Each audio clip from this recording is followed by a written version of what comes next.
Council regular meeting to order Tuesday, March 7th, 12 p.m. Would we please stand and join me in the Pledge of Allegiance. I pledge allegiance to the flag of the United States of America and to the republic for which it stands, one nation, under God, indivisible, with liberty and justice for all. Thank you. Do we have roll call, Deb? Nelson? Yes. Knapp? Yep. Rexler? Yes. Goodchild? Yes. Witt? Yes. Motion to approve the agenda. Motion been made and second to approve the agenda. All those in favor say aye. Aye. Opposed? Motion carried. Man, we must have something important on the agenda today. The chamber's full. That's great. That's great. Good to see you. I'd like to welcome everyone to our chamber, and particularly you people that are watching over the television, and to our Sentinel individual here. Okay, today we've got a full boatload of topics.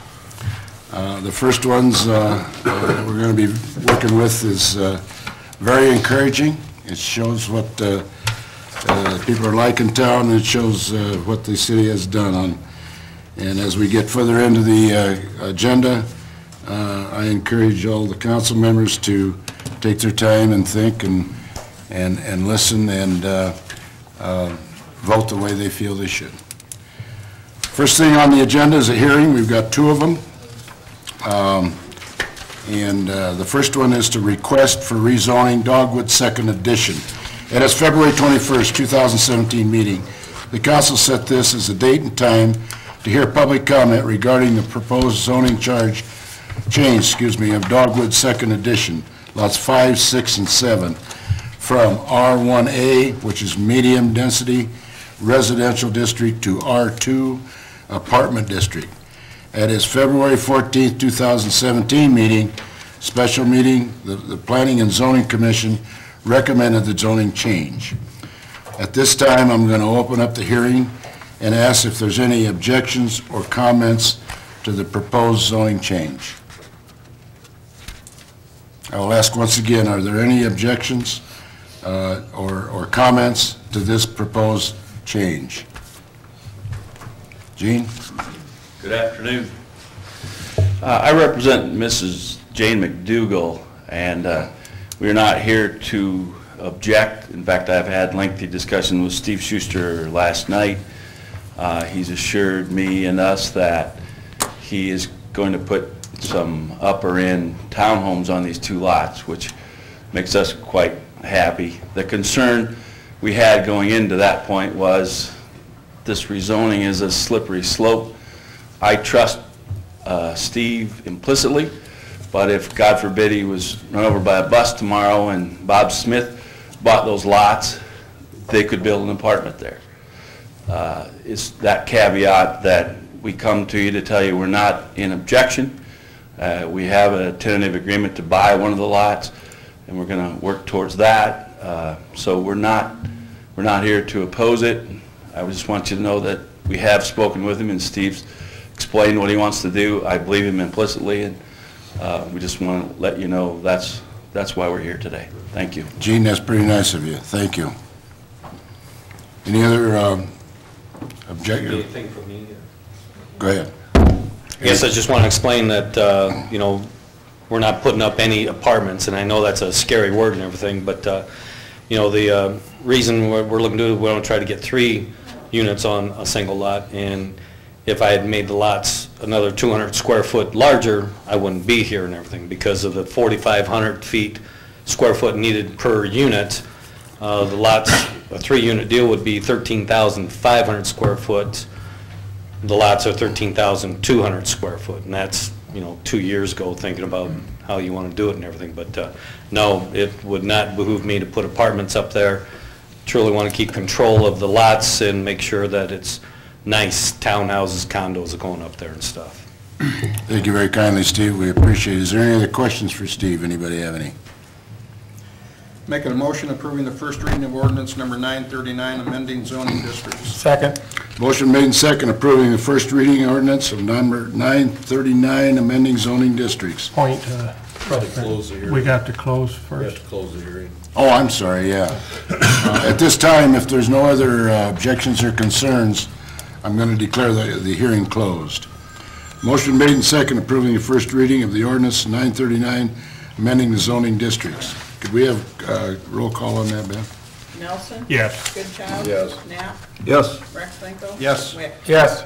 Motion carried. The second hearing is, We're going to have to do second and third readings at future council meetings, just so everybody knows the process.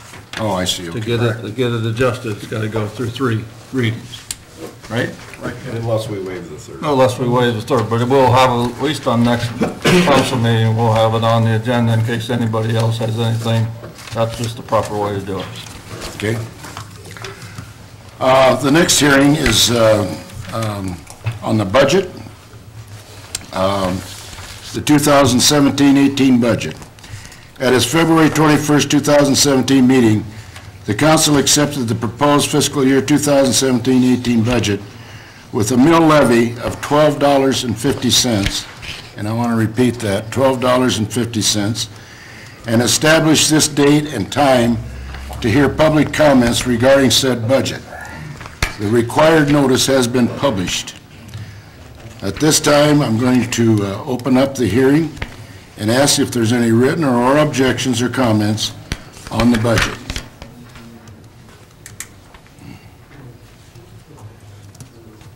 I will ask once again, is there any written or oral objections or comments on the budget that we're about to propose? Hearing none, I'm going to close the hearing at this time. The administration recommends council approval with or without amendment, as we are required to submit an approved budget for the city of Lamar's to the state of Iowa by March 15, 2017. Any questions? We tried not to do that one year when I was sitting here. Yeah, it didn't work. No, they kind of got mad at me for not approving the budget, but, so I'll make the motion approving resolution 17-13, adopting the annual budget for the fiscal year ended June 30th, 2018. Is there a second? So moved. Motion made and second, adopting the resolution number 1713, adopting the annual budget for the fiscal year ending June 30th, 2018. All those in favor, or no, we had a roll call on that one. Rex-Winkel? Yes. Wick? Yes. Goodchild? Yes. Knapp? Yes. Nelson? Yes. I just want to, before we leave this budget, I just want to share with the people that are watching over television and you people here in the chamber that you cannot realize how much time went into this budget. We started the second week in December, where it went out to all of our departments, and the council has done a tremendous job. Our admin people has done a tremendous job on this budget this year. The thing that really is very interesting is we have not, and I'm talking just the city now, but our levy has always been $13.50 per thousand. We have not raised that levy since the year 2005. And today we're sitting here on the budget at 2017, and we're lowering it $1 per thousand on evaluation, which I think is a very remarkable job of what our admin people have done and what our council people have done in looking ahead and where the city is sitting today and how they're growing. And I think these council certainly deserves a big thank you for what they're doing on the budget. We would never be able to do this if it wouldn't have been for, and correct me, Rex or Scott, if it wouldn't have been for our TIF program and our grants that we work with and things like that. So it's a great asset to make this town, to be able to make this town where it's sitting today. Okay, going on, moving on, we're going into general discussion. And we've got some kind of exciting things today on the general discussion. The first one, the way we handle our general discussion is we ask you to stand up to the podium, state your name and address, and concerns or opportunities or anything like that. So the first one I'm going to ask to step up is Kevin Vandevik with our police department. He has an award. Mike couldn't get there fast enough for his topic, but that's all right. You'll understand. But Kevin, I know you and I visited a little bit about this, but share with us what you're doing. I understand it's the first year, first time. This is the first year. First off, Mayor Kirchhoff, City Council, will take up just a couple minutes of your time, but thank you. My name is Kevin Vandevect, and this is Officer John Caskey. Today we come to you as representatives of the Le Mars Police Association. The Le Mars Police Association consists of our city police officers and our support staff at the police station. We were founded in 2011, and what we do as an organization is we give to families of law enforcement in times of injury, sickness, or death, and we also give back to local organizations within our own community. Today we are coming to you, and we want to recognize somebody in our community that we feel has stepped up, has went above the call of duty, and we're going to recognize our very first Citizen of the Year. With that, we'd like to say that we can't do our job without the entire community. We can't do it without the support of City Council, our mayor, our entire city staff, our surrounding agencies, and all the concerned citizens. It takes all those people to make Le Mars a great place to live and to make Le Mars a safe place to live. So with that, we are going to name one person who has made a positive influence in our community, which has made John and I's job and all the police officers' job a little bit easier, and has made Le Mars a brighter and safer place to live. Monty, could you come up?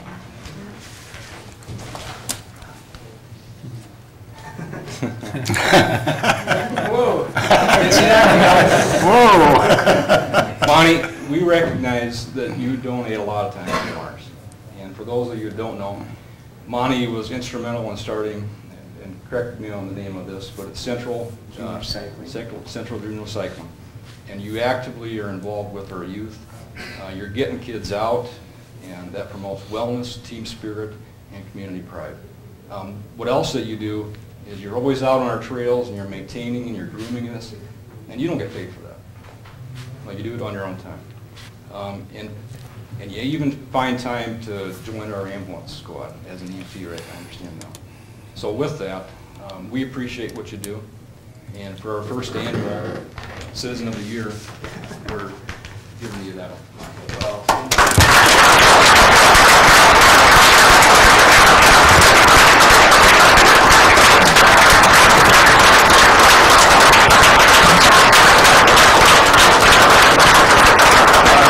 Get up here and take a picture. Takes a village. You gotta have a picture. You gotta have a picture taken. You gotta have a picture. Yeah, you got the mayor and the police people. Take a picture. Let's get a picture. Okay. If it doesn't happen, if you don't have a picture.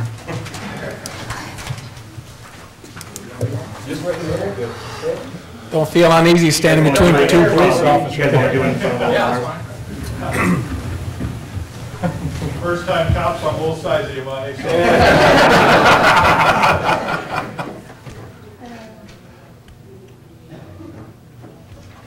Perfect.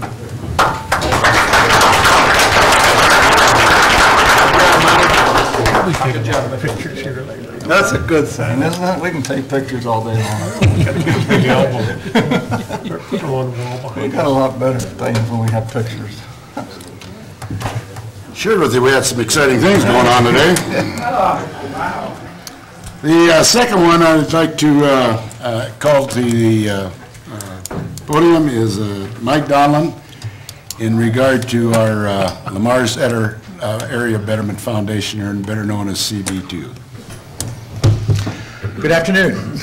Mike?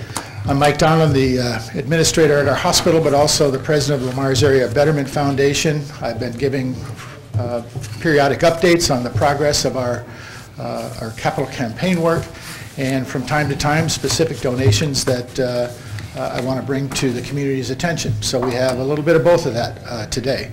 The foundation board met last Friday, and we got updates from Scott and city staff about the progress of various elements of what we call the Community Betterment 2, and It all seems to be coming along just fine, as are the fulfillment of pledges that are coming in, new pledges and existing payments on current pledges.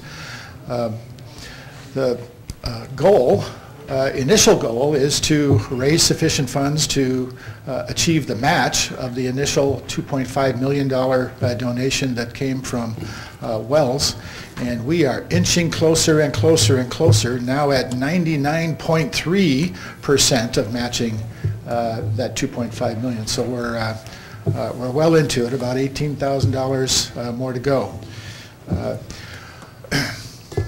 Listening to your comments about the budget, Mr. Mayor, I think it all makes a lot of sense, and I don't think it hurts at all that the citizens and the businesses in the community chip in through this kind of effort to also take pressure off a city's budget by way of not having to fund with direct taxpayer dollars as much for some of these community betterment projects. So we tip our hat. And some specific tips of the hat would go to three entities this time. First of all, a small business, as an example of many small businesses that have chipped in. Are there folks from Campbell's Electric here? Sure. Please. Stephanie Campbell. Stephanie Campbell's here, and I've got a check that apparently was riding around in Keith's wallet for several weeks. Mike, I can vouch for that. Let me tell you how that check happened. I was really surprised myself.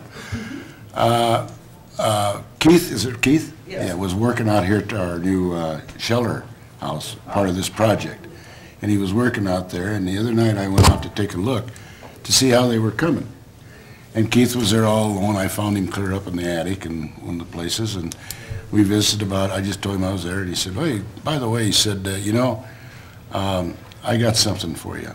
And he handed me a check for $1,000. And I thought, you talk about somebody like Lamar's and things like this, but here's a case of the 3 Ps, public-private partnership. Make a difference how big you are or how small you are. And we really appreciate it. And he did mention the fact that he's been carrying that check around for quite a while. Just a couple weeks. But once you come up, Dick, we'll do a photo. Okay. Might as well just arrange this permanently. Definitely does.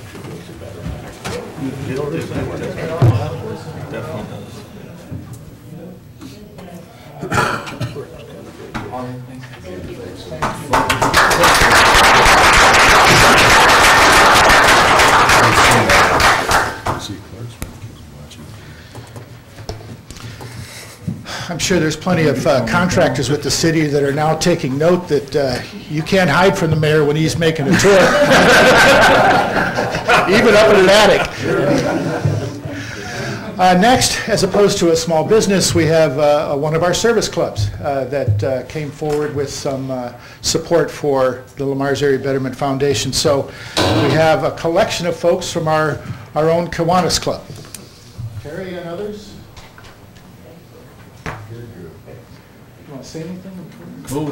They're not all complaining. That's even better. On behalf of Kiwanis, we'd like to give a check for $2,000 to the Lamar's Area Betterment Foundation. So.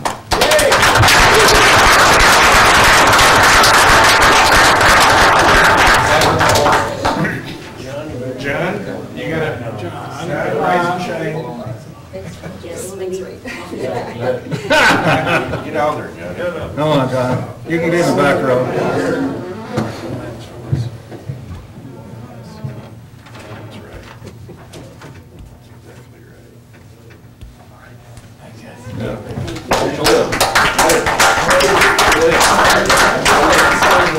You know, Kiwanis really does a lot.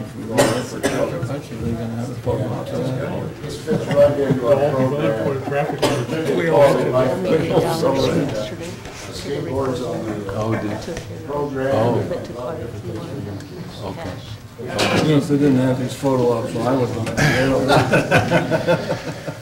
And now, last but not least, as you can see, we're going incrementally from $1,000 to $2,000 to a very significant and generous gift from our friends at Donegal Insurance. So, would you come up, Richard? Yeah.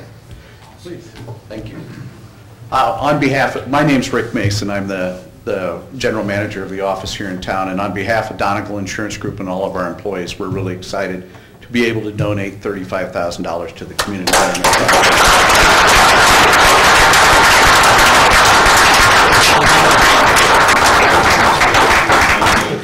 By the way, if I carried this around in my wallet for 2 weeks,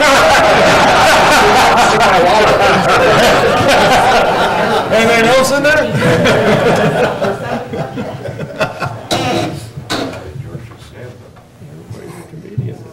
Yeah, we can't have this much fun. Hey, it's gonna end soon.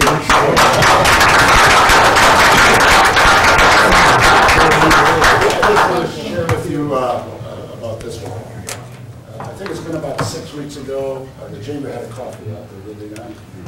And a nice turnout. And, you know, I don't know whether you're like you always look at Lamar's insurance business, I guess. Never thought much about this word bounty. And I was visiting with Rich out there that day, and he was telling me what he was going to do. And he said, you know, we really need to get our name out more, and we want to be a part of the community.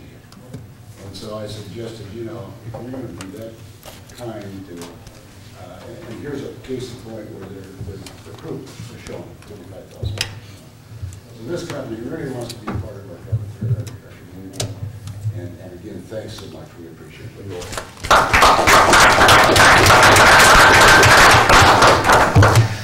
Last point for the foundation. Even if we complete our match, this doesn't complete the work that the foundation wants to do. So we encourage everyone listening and here to consider in your financial planning and in your choices about making gifts to consider giving back to your own community in a way like this.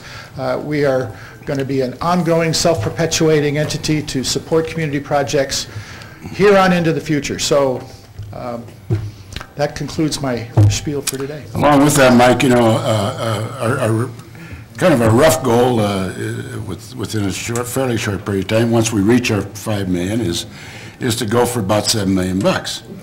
And so the last one they ran on VP1 was $8 million. So if we can keep this ball rolling, it's going to be a great asset to this community. And so if anybody's got a farm out there they want to donate or anything, why, call us collect, and we'll take care of it. Thank you, Mike. Appreciate it.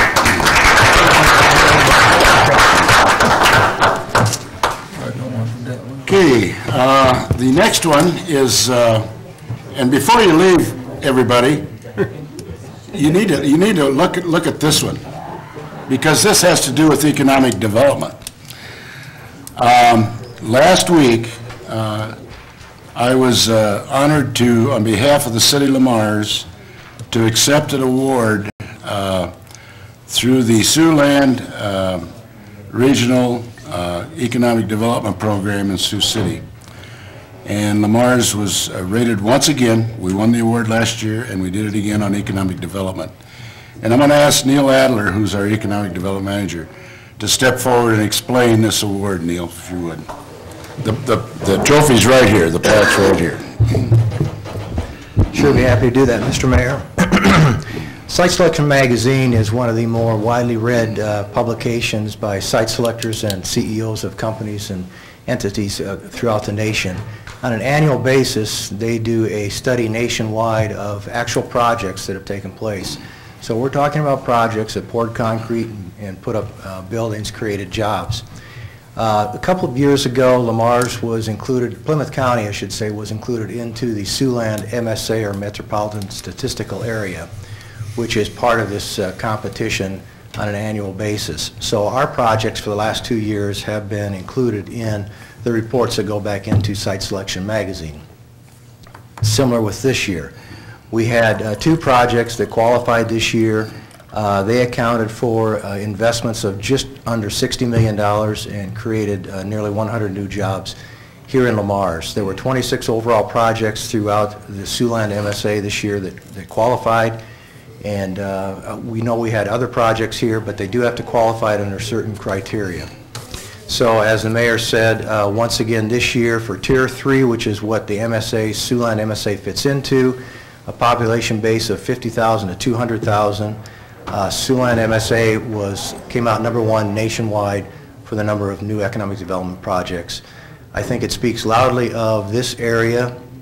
The economy still bodes very well.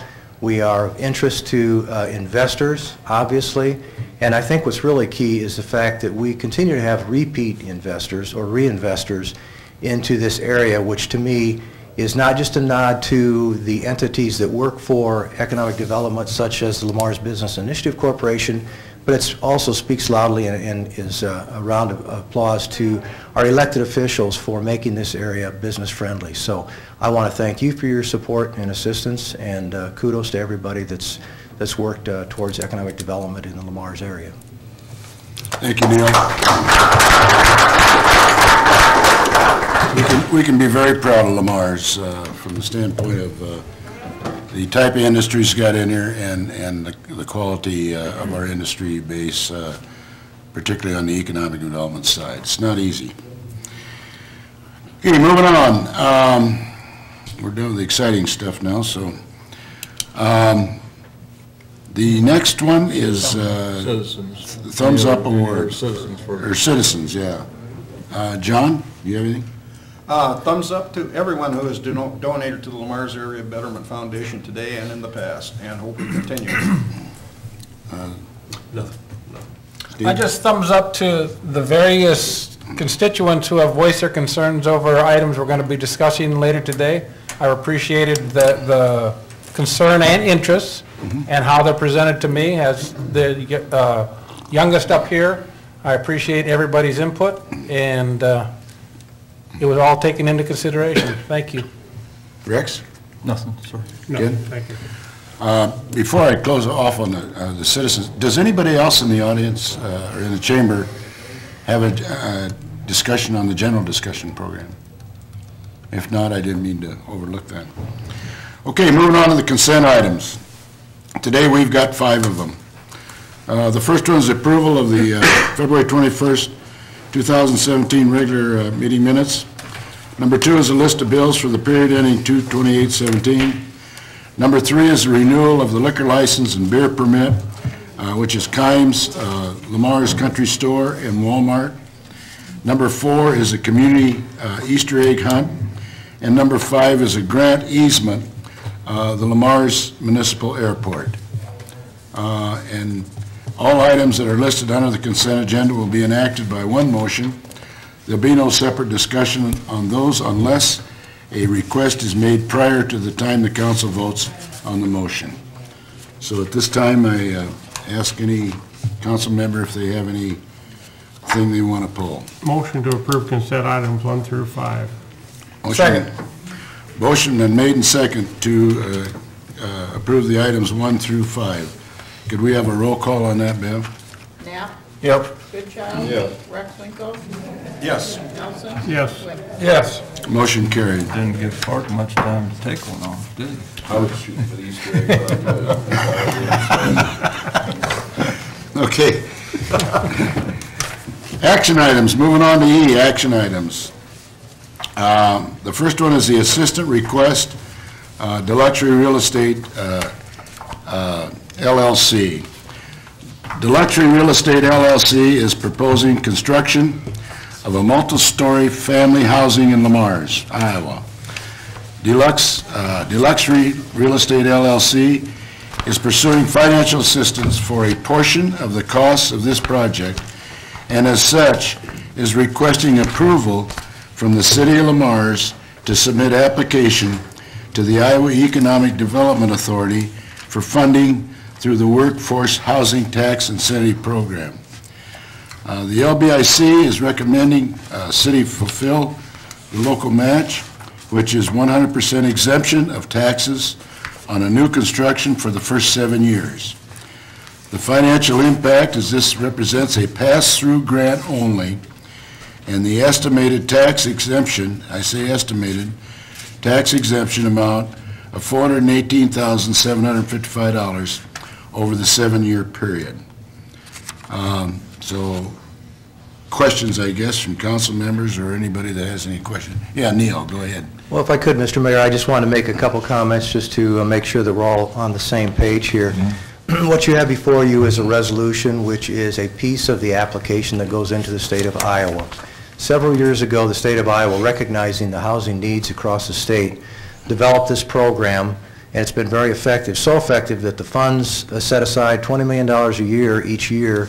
We're now reaching out about 2 years into the future for any projects that are awarded for the funds or the tax credits, I should say, as well as the refund on the 6% sales tax paid on construction materials. This is the first time we've had applications come in from Lamar, so I'm happy to see that we are starting to participate in this program. What you are looking at is a resolution almost identical to what you've done for years with our industrial properties when they apply for the state of Iowa to receive assistance on their projects. Part of that application is a resolution from the city which does two things: acknowledges the fact that you recognize the project and you're supportive of it, and secondly, that you are willing to support with the local match in the form of tax exemption or tax abatement. This is nothing new. You've already approved a 7-year 100% tax exemption for multifamily units, which is now being part of the recruitment exercises by the city to draw in more builders and developers. So it's nothing new. It's something you've already approved, and it's new taxes. It's not taxes that exist today. So that's what's before you today. We have two separate projects that would like to apply to the state of Iowa, and they need the resolution from the city council to move forward with that application. I'd entertain any questions if you have any. Anybody have any questions for Neil? I did call Neil this weekend, and I appreciate your time you spent with me clarifying this, because I wanted to make sure that the general public does understand that this does not represent a single additional dollar from the city. It is merely helping them to take advantage of what the state is already offering, leveraging what we've offered as incentives for builders. So it does not cost us an additional dollar. So that's correct. I do appreciate the time. Thank you. Absolutely. Thank you, Clark. Scott? Yeah, Mayor, I think it's noteworthy that the project is a 30-unit apartment complex that we really desperately need based on the housing needs assessment. And it carries with it a capital investment into our community of $2.7 million. Good. Good Cool. enough. So when they're going to be built? Break ground in spring. So fall occupancy? Possibly? We would hope to see. Okay. As you'll see, there's more than one project here before you Understand, today. but So I mean, we're hoping in the fall for something for either one of these, or both of them, hopefully, right? yes, I would feel pretty certain in saying that by fall we will have at least some occupancy out there. The demand for housing is absolutely unreal here in this town, and we've been working on it a long time, and finally got to the point where things are starting to break loose, so. Tremendous news. Good. Okay, any other questions for Neil? I make a motion adopting resolution number 17-15, approving the Workforce Housing Tax Incentive Program application to Iowa Economic Development Authority for the construction of a multifamily housing unit by Deluxury Real Estate LLC. Is there a second? So moved. Motion made and second, adopting resolution number 17-15, approving the Workforce Housing Tax Incentive Program application to the Iowa Economic Development Authority for the construction of a multifamily housing unit by Deluxury Real Estate LLC. Could we have a roll call on that, Doug? Knapp? Yes. Goodchild? Yes. Wick? Yes. Rechtsinkel? Yes. Nelson? Yes.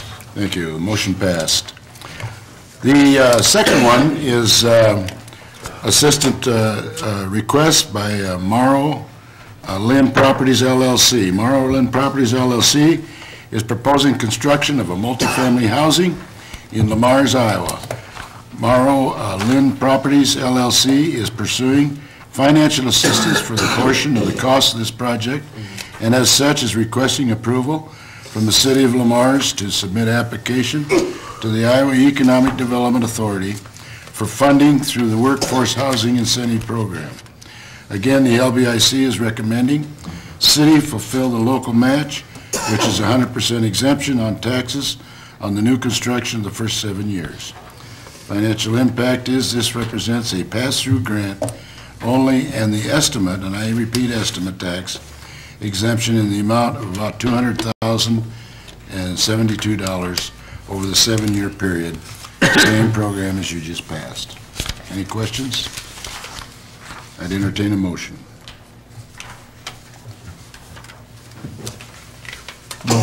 Motion adopting resolution 17-16. Correct. Approving the workforce housing tax incentive program application to the Iowa Economic Development Authority for the construction of multifamily housing unit by Laurel Land Properties LLC.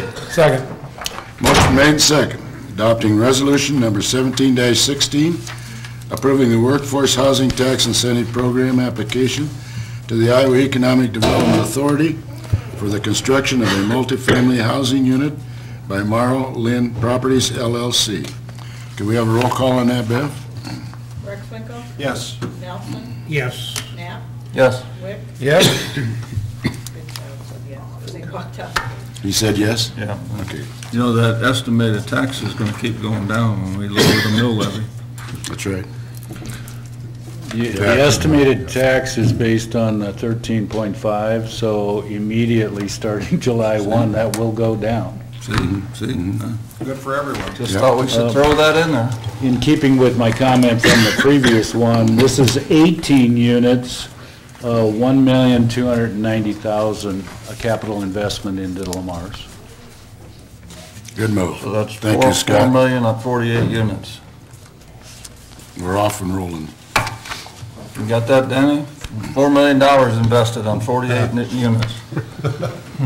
Got any questions, see us afterwards. Okay, moving on to the next item, action item is traffic signals. On February 21st, 2017, the council approved a resolution number 17-10 removing traffic control signals from Highway 3, First Avenue West intersection, and the Central Avenue First Street North intersection, subject to the Public Safety Committee approval. The Public Safety Committee met on February 27th, 2017, and voted as follows. There was 1 vote to remove them both, there was 3 votes to keep them both, and there was 5 votes to keep Highway 3, First Avenue West, and remove Central Avenue First Street North. The Public Safety Committee recommendation, therefore, effectively voids Resolution 17-10, and the issue comes back to the council to rule on the 17-10. Staff recommends that if any of the traffic control signals are to remain, new equipment be purchased as soon as possible to avoid complete failure of the existing ones. The financial impact is, and here's the options on them. The IDOT, which is a standard stop sign, if 2 of them are needed, they're each $75 apiece. And the city standard stop signs, if 2 of them are needed, they're $75 apiece. If they go to a solar flashing stop sign, which is optional, it's $1,500 each, 2 or 4 needed. And the third one is the traffic control signals. If we leave those, they're $24,000 each. For 1 or 2 would be $48,000. These are the options. The committee did meet, and I would entertain any questions about the traffic signals. Yes, step up to the plate if you would, Rick. My name is Dick Halter. I've lived here most of my life. Had a business in town here for 30 years, uptown. I truly think we need all 3 of these to remain as they are. Very much concerned with traffic walking parallel parking with no interruption in the traffic flow on that first, on Plymouth Street would be terrible. If you were going to lose one, I guess the one over closer to the Norwest Bank would be the one I would pick to lose, but there again, you're losing traffic. We're trying to increase foot traffic in this town, bringing buses in. You want people to go to the ice cream parlor, trying to get them to go uptown. We need true traffic signals. It's just, the only ones, I mean, I also see, you could discuss the speed limit through town here. When I check Plymouth Street, it's posted at 25 miles an hour.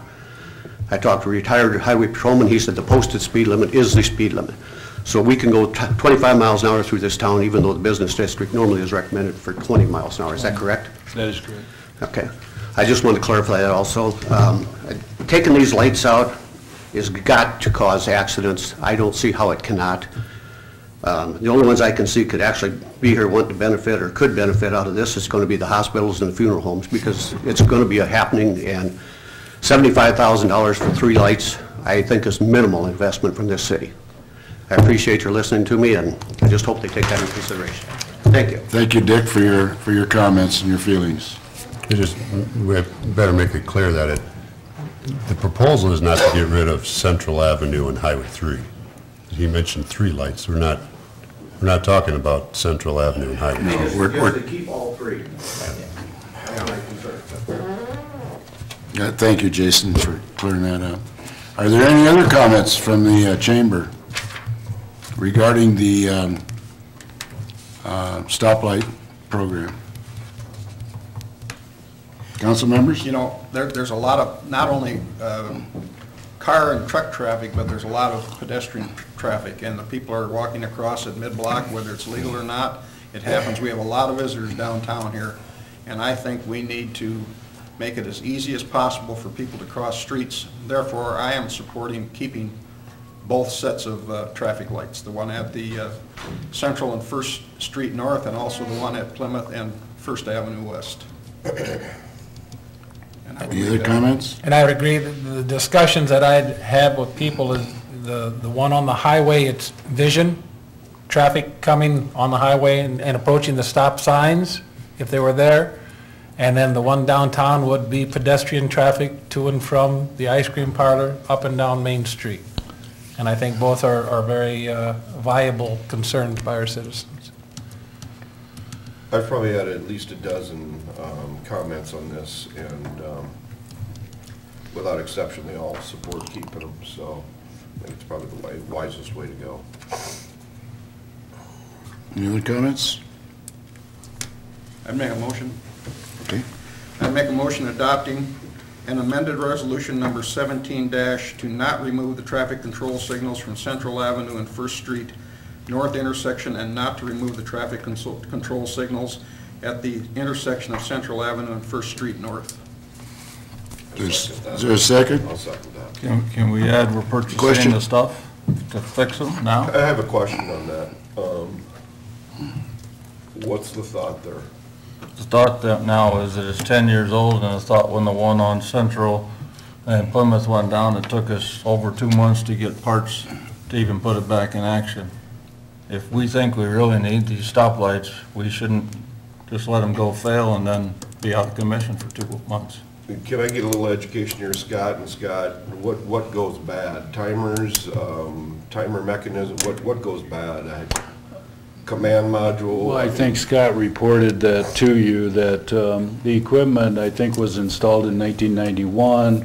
It became functionally obsolete in 2007. So what that means is we can't get parts. So knock on wood, from '07 to '17, we've had 10 years of pretty good luck. No failures. Borrowed time. We were on borrowed time, and it worked. Okay. Because we didn't need to buy anything. If it goes down, we're going to have to replace it all. And I think we should immediately work to replace the equipment at those 2 intersections and keep what we got maybe as a spare part for other ones which still have. If we take what's in those cabinets out, they're junk. Okay. You gotta get, they won't work on anything up to date. Technology is so much better than what it was. These are old monitors. So when you buy a monitor now, it's built for the future.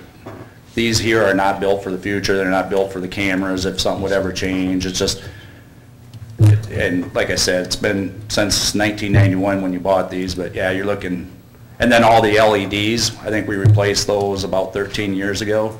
As you can see, some of the pixels are coming out of them. So it's best to place those all at once, because we probably, if you don't, it's like the old incandescents.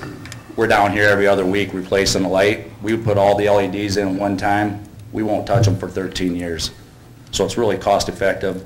I don't have to send a guy down, 2 guys down with the boom truck, so it's just, it's time to update them if you're gonna do it. Otherwise, you're gonna wait. Let's order it. Does that answer your question, Clay? Okay. There's been a motion made and second, adopting an amended resolution of number 17-10 to do not remove the traffic control signals from Central Avenue, 1st Street North intersection, and do not remove the signals from 1st Street North and Central Avenue, and not placing stop signs, so. Could we have a roll call on that, Bev? Wait a minute, Is that the same intersection? you just repeated the same, Yeah, I'm sorry. what was your motion, My John? motion is to adopt the amended resolution 1710, not to remove the traffic control signals at the Central Avenue and 1st Street North intersection, and not to remove the traffic control signals at the Central Avenue and 1st Street North intersection. And to replace. Well, those are both the same, so. Plymouth you- Street. Highway 3 west and Excuse me. First Avenue Well, west? we got a problem with. We got a problem with it. A typo error here, is Right, what we got. and not to remove the traffic control signals on 1st Street North on Plymouth Streets. 1st Street North, no, First Avenue West and First Street North. yeah. The one by the bank and the one by Sherwin-Williams. But you want to go ahead and order bonds, right? Sure. I don't know what it means. We want to keep traffic control signals at both intersections. But are you adding to that motion that we go ahead and order replacement parts? If it takes a motion to do that, I will add that to the motion. I think that's what Rex asked originally. Well, I'm just asking if that's what it takes, and I think. I think you should, it's not part of a budgeted item, so Right. it represents a new expenditure. And, you know, my simple question is, can we just say, we're recalling the last amended motion from last time? I think you have to state that you're going to So, keep okay. these now, because your other resolution stated that you were going to get rid of them. Well, we got, you know. Have you got that all down? All we were trying to do was elicit some communication with our citizens, and we sure did it. Yep. Yep. Okay. Let's have a roll call, They're Ben. all out there. You want me to restate this thing so? No. No, she's got it down. So just so we're clear, we're keeping the stoplights and we're ordering new lights to get it fixed. And controllers. Just whatever it takes to get it fixed. Yep. Okay. Now, everybody ready for a roll call? Nelson? No. Wick? Yes. Knapp? Yeah. Goodchild? Yes. Rexler? Yes. Motion carried. Thank you. Thanks. Yeah, we appreciate your interest, truthfully. This is what democracy is all about. Okay, moving on to the next one is a housing implementation plan. And the Housing Committee directed staff to obtain a proposed plan from Simco to write a housing implementation plan. The staff has done that, and it is attached, of which I hope you can all had a chance to read. Simco prepared the housing needs assessment. Simco prepared the comprehensive plan.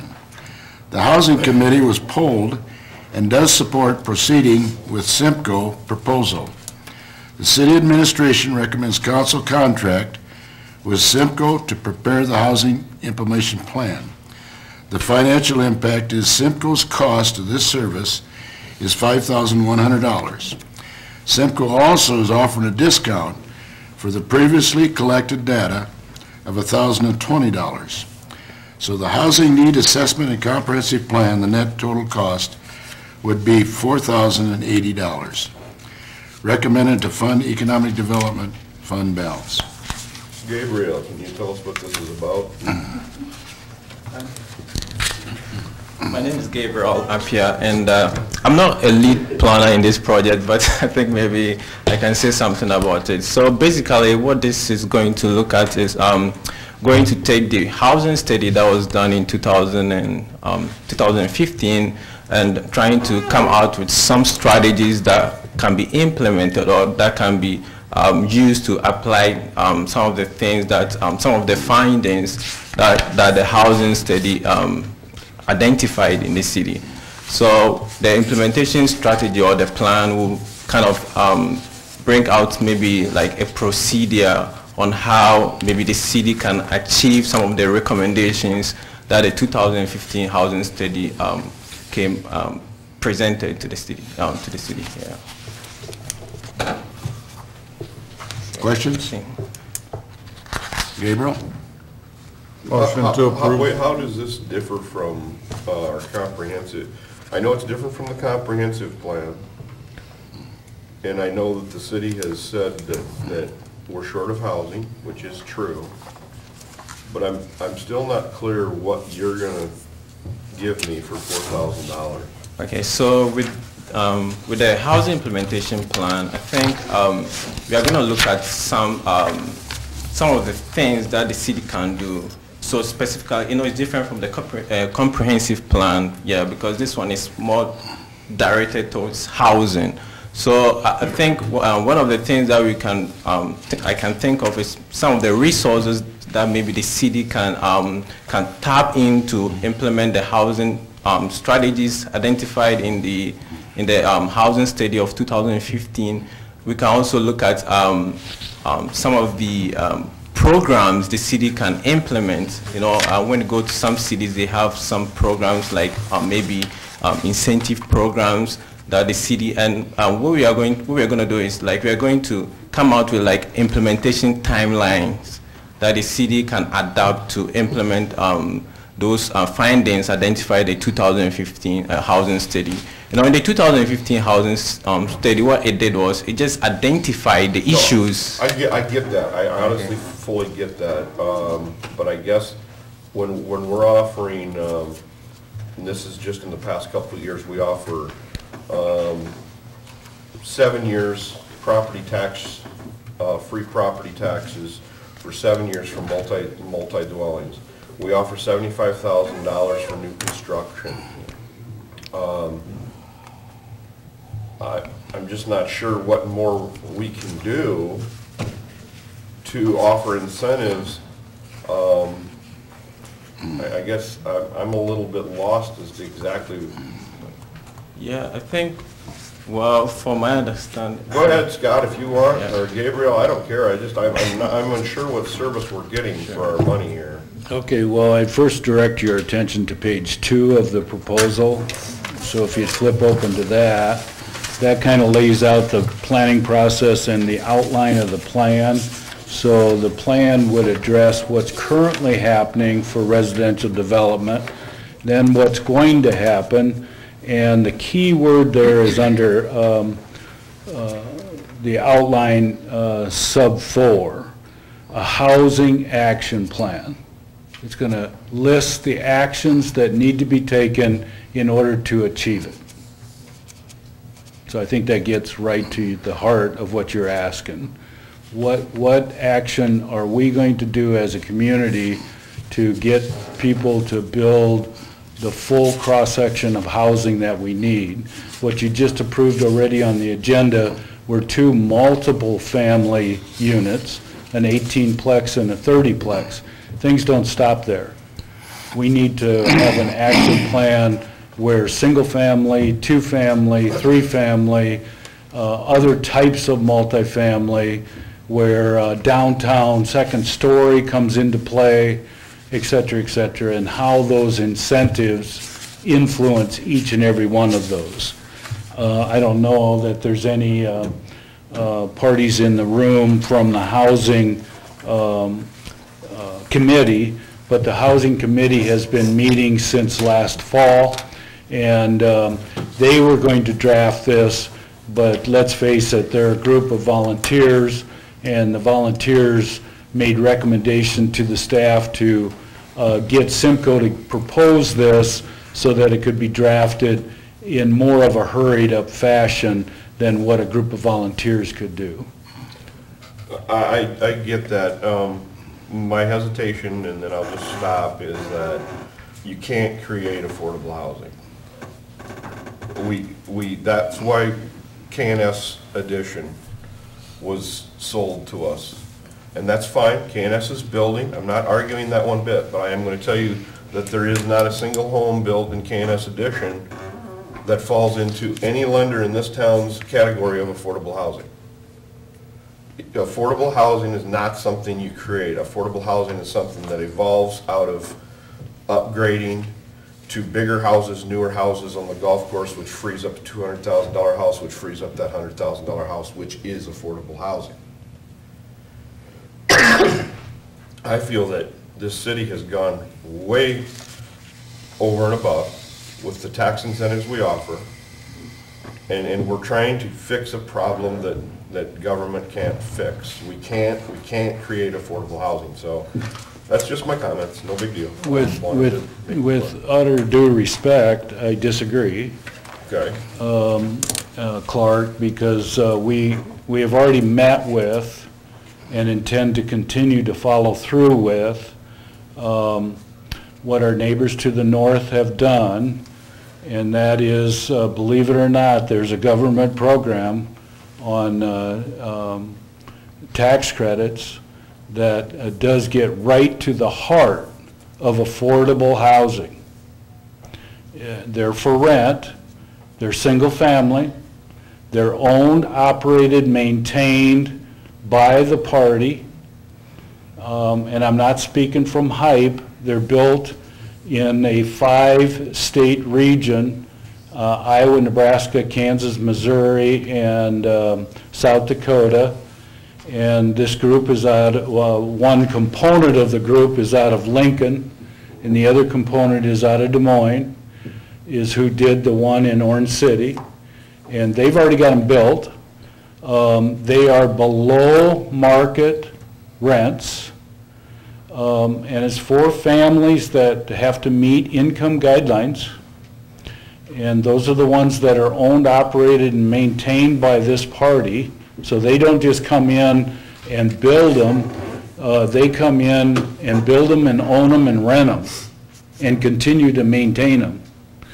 So there's that, and then we're embarking on laying out the city land, and we're going to be bringing that forward at a later date, where we do believe that the very low end can be constructed.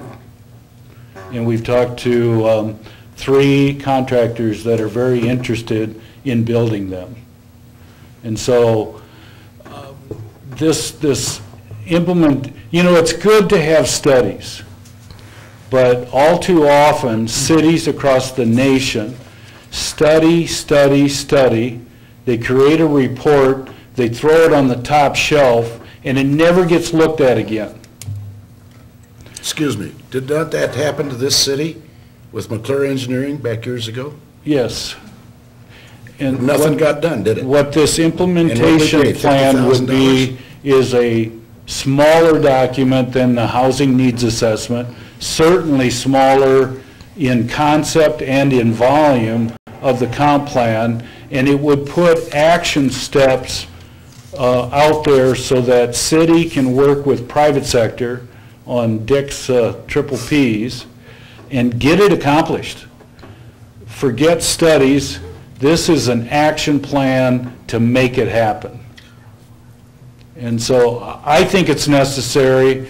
Your group of, help me somebody, maybe there's 12 people on the housing committee, and all 12 are in favor of creating this plan so that we have a clear action plan to go forward with. And the reason it's being discounted is because you did the first 2 steps first. So you do have a needs assessment already accomplished, you have a comp plan already accomplished, and those documents, by the way, many times are requested by the folks giving out dollars, because if you don't have a needs assessment, you don't get the grant dollars. If you don't have a comprehensive plan, you don't get the grant dollars. So unfortunately, you needed those to get the grant dollars.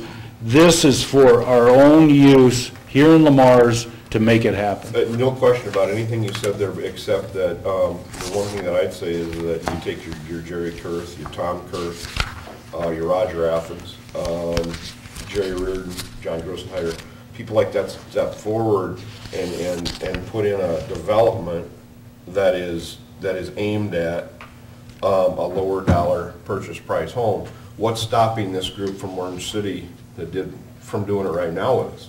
Because we're going to bend over backwards to help them with infrastructure and everything else. No offense, Gabriel, I'm on the board at Simcoe, but I'm just not for giving money to these groups or advisors or designers or engineers just for things we already know. And if this group in Orange City or whoever built up there came to us and said, hey, we have a plan and we want this ground and we want to do this, we already know the need. We don't need to be told the need. So I will shut up. That's my feelings on it. Any other questions for Gabriel? Any other comments? Motion to approve the Simcoe proposal to prepare housing implementation plan at a net total cost of $4,080. Is there a second? Second. Motion made and second to approve the Simcoe proposal to prepare the housing implementation plan at a net total cost of $4,080. All those in favor say aye. Aye. Opposed? Aye. Motion carried. Thank you. Okay, moving on to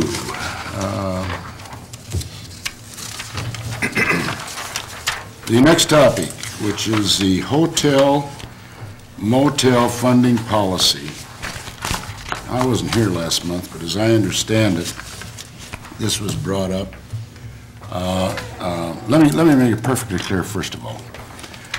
The council last month, as I understand it, passed exactly what was appropriated or what was brought to the council for this coming year on all the projects. Am I right? As I understand it. Yes. Yep. Okay. So that's a done deal. It was also pointed out that there might be some changes made in the way that the funding for this next year may be appropriated. And let me share with you, I think what caused this was the fact that the city administrator recommended a council fund at the CVB's recommendations for this year of 18 and then approved the new policy for all future years for 19 and beyond to retain all hotel motel funds for the city CVB operation and maintenance budgets with uses as follows. And they were as follows: 5 convention venues, Visitor Information Center, all tourism efforts, including bus tours, all advertising and promoting events, which still includes the CVP, advertising and promoting Lamar's, which also would still include the program the way it's set right now. Now, let me back up, because I want to make sure everybody understands where we're coming from, or why this was brought out. In 2009, and by the way, we had a meeting on this last Thursday, the committee did, and there was still a board member on that committee that came to me in 2009 and said, we've got a problem. And that's when the Wells Blue Bunny Museum was out on Highway 3, or on Highway 75, excuse me. They said, what happens, or what's happening, we're so thankful that Wells has got the museum here, but what's happening is these people are coming through town by the busloads, eating their ice cream and leaving town. don't get a chance to tour our town at all. And so, personally, I took it under consideration, and I started digging into it, and much to my amaze, Wells Blue Bunny was going this way, the Chamber of Commerce was going this way, and the city was going this way. It wasn't broke, but it was sure as hell bent. And so at that time, what we did is we called a few people together, and I can name them. At that time, Angie Watson was very heavily involved out at Wells, at the ice cream parlor. We got Dave Schmetter involved. We got Neil Adler involved. We got Gary Susman involved. We got Scott involved, right? Scott? And we called a meeting. And we asked, I shared with them, I know nothing about this, but we need help. And so out of that meeting, or several meetings, it came to the conclusion that if you want to get the biggest bang for your buck on advertising or anything else, you need to have somewhat of a system to go through. And so that's how the CVB program started and was organized back in 2009 or 10. And we hired Jessica Brownmiller at that time. And needless to say, I'm sitting here telling you, Jessica Brownmiller has done one whale of a job with that program, along with the volunteers and support help of this community. So, our revenue in our conventions centers are good. They continue to keep climbing and working along good, and the program is running along good. And when it came to the budget each year, it costs money to do this, to maintain our tourism office, to maintain Jessica's salary and that, to maintain the upkeep at the convention centers, and this has been coming out of the hotel motel tax. And every year, I think, for the last 2 or 3 years anyway that I'm aware of, we budget about $82,000 in that budget. And our hotel motel tax has been running a little bit higher than that. And then when it comes to being involved in the promoting of the city of Lamar's and advertising and things like this, this is how they had a committee, and it was based on grants. Anybody that wanted to apply could apply. It was based on grants, and the CVB committee met and decided who was going to get what and when. Come to find out, and much to our surprise, to be very honest with you, when the Browns family, or the Brown Theater, came to town, we took a look at our program and said, you know, it's time to turn and kick our tourism program up a notch. And so there was a tourism committee formed. And what we did is we come up with 20, I think it was 20 or 25 projects somewhere in there, of what we could show a tourism program if they came to town. And we didn't know how to do it for sure. But we got some people involved, and we sent out 1,000 letters. First of all, we got a person involved that said, you got to have a FAM program. I said, what's a FAM program? It's a familiarization program of what you got to offer. And much to my amaze, or much to our amaze, is the fact that you direct your promotional and advertising material toward banks. Every bank has got a tour guide director in their bank, and a lot of their subordinate banks that haul people around 70 years or older just like me on these tours. And they're busy. So we directed a lot of that advertising towards that group. And the first thing we did is we had a FAM tour. And we brought in these kind of people from the banks, just the invitation of the banks, the people who work in the banks, and spent a full day with them, showing what we had organized and planned. And out of the 20 or 25 projects, and I can name just a few, the Alley Art, and I see Rich sitting here. Hot topic, no question about it. I'll tell you, another one was the vets. The vets park out here, Veterans Park. My point is on every one of those topics, we've got volunteers that do it on their own, that step up to that plate.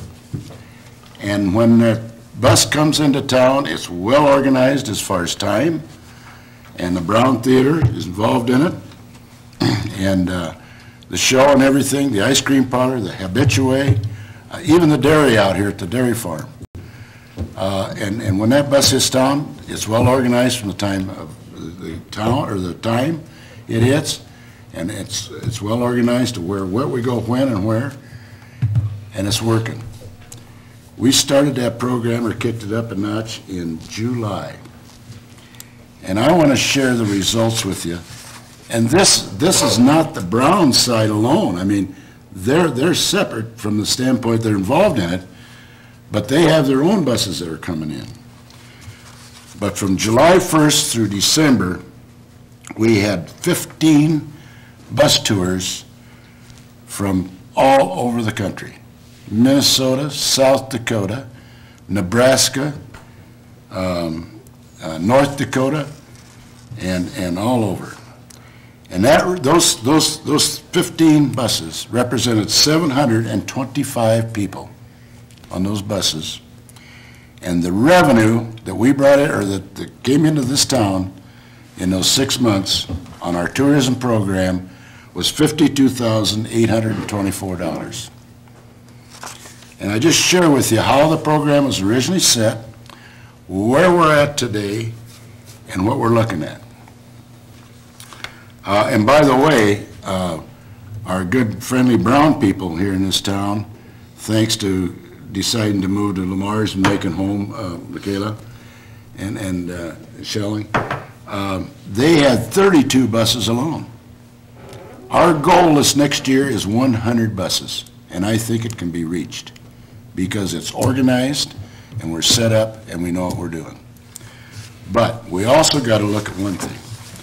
I think it's time to step up and kick it up the second notch as far as the convention or the Tourism Bureau is concerned. And that is, we need to take a look at possibly getting our name out with shows or conventions. An example is Spencer Fair.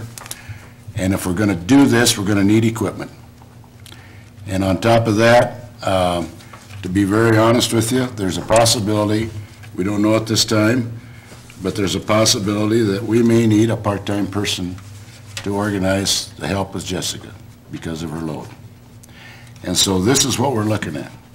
So what we did is we went back and we had a meeting last, what was it, Thursday night, Rex, thank you, with the CVB committee. And we shared exactly what I just got done telling you, how it was started, the reasons why we're doing it, and where we're at. And what came out of that committee was the fact that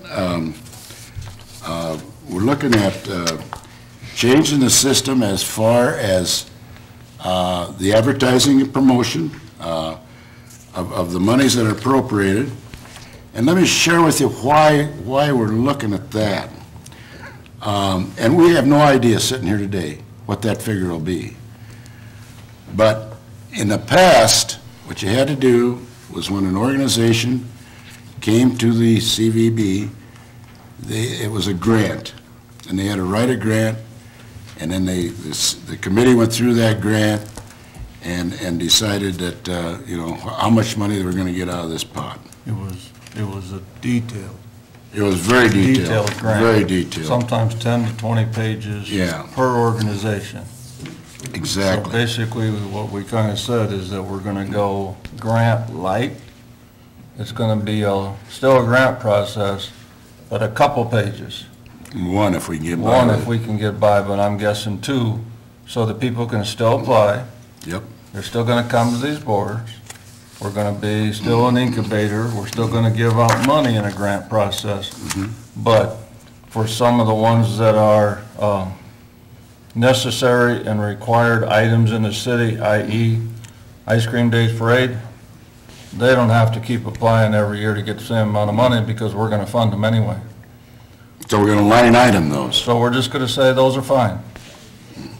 And Dick, you know, I'm gonna piggyback a little bit on what Dick said on Thursday night, because he did the same thing for the first half hour, and then I think he thought that we'd just go away, and the group didn't.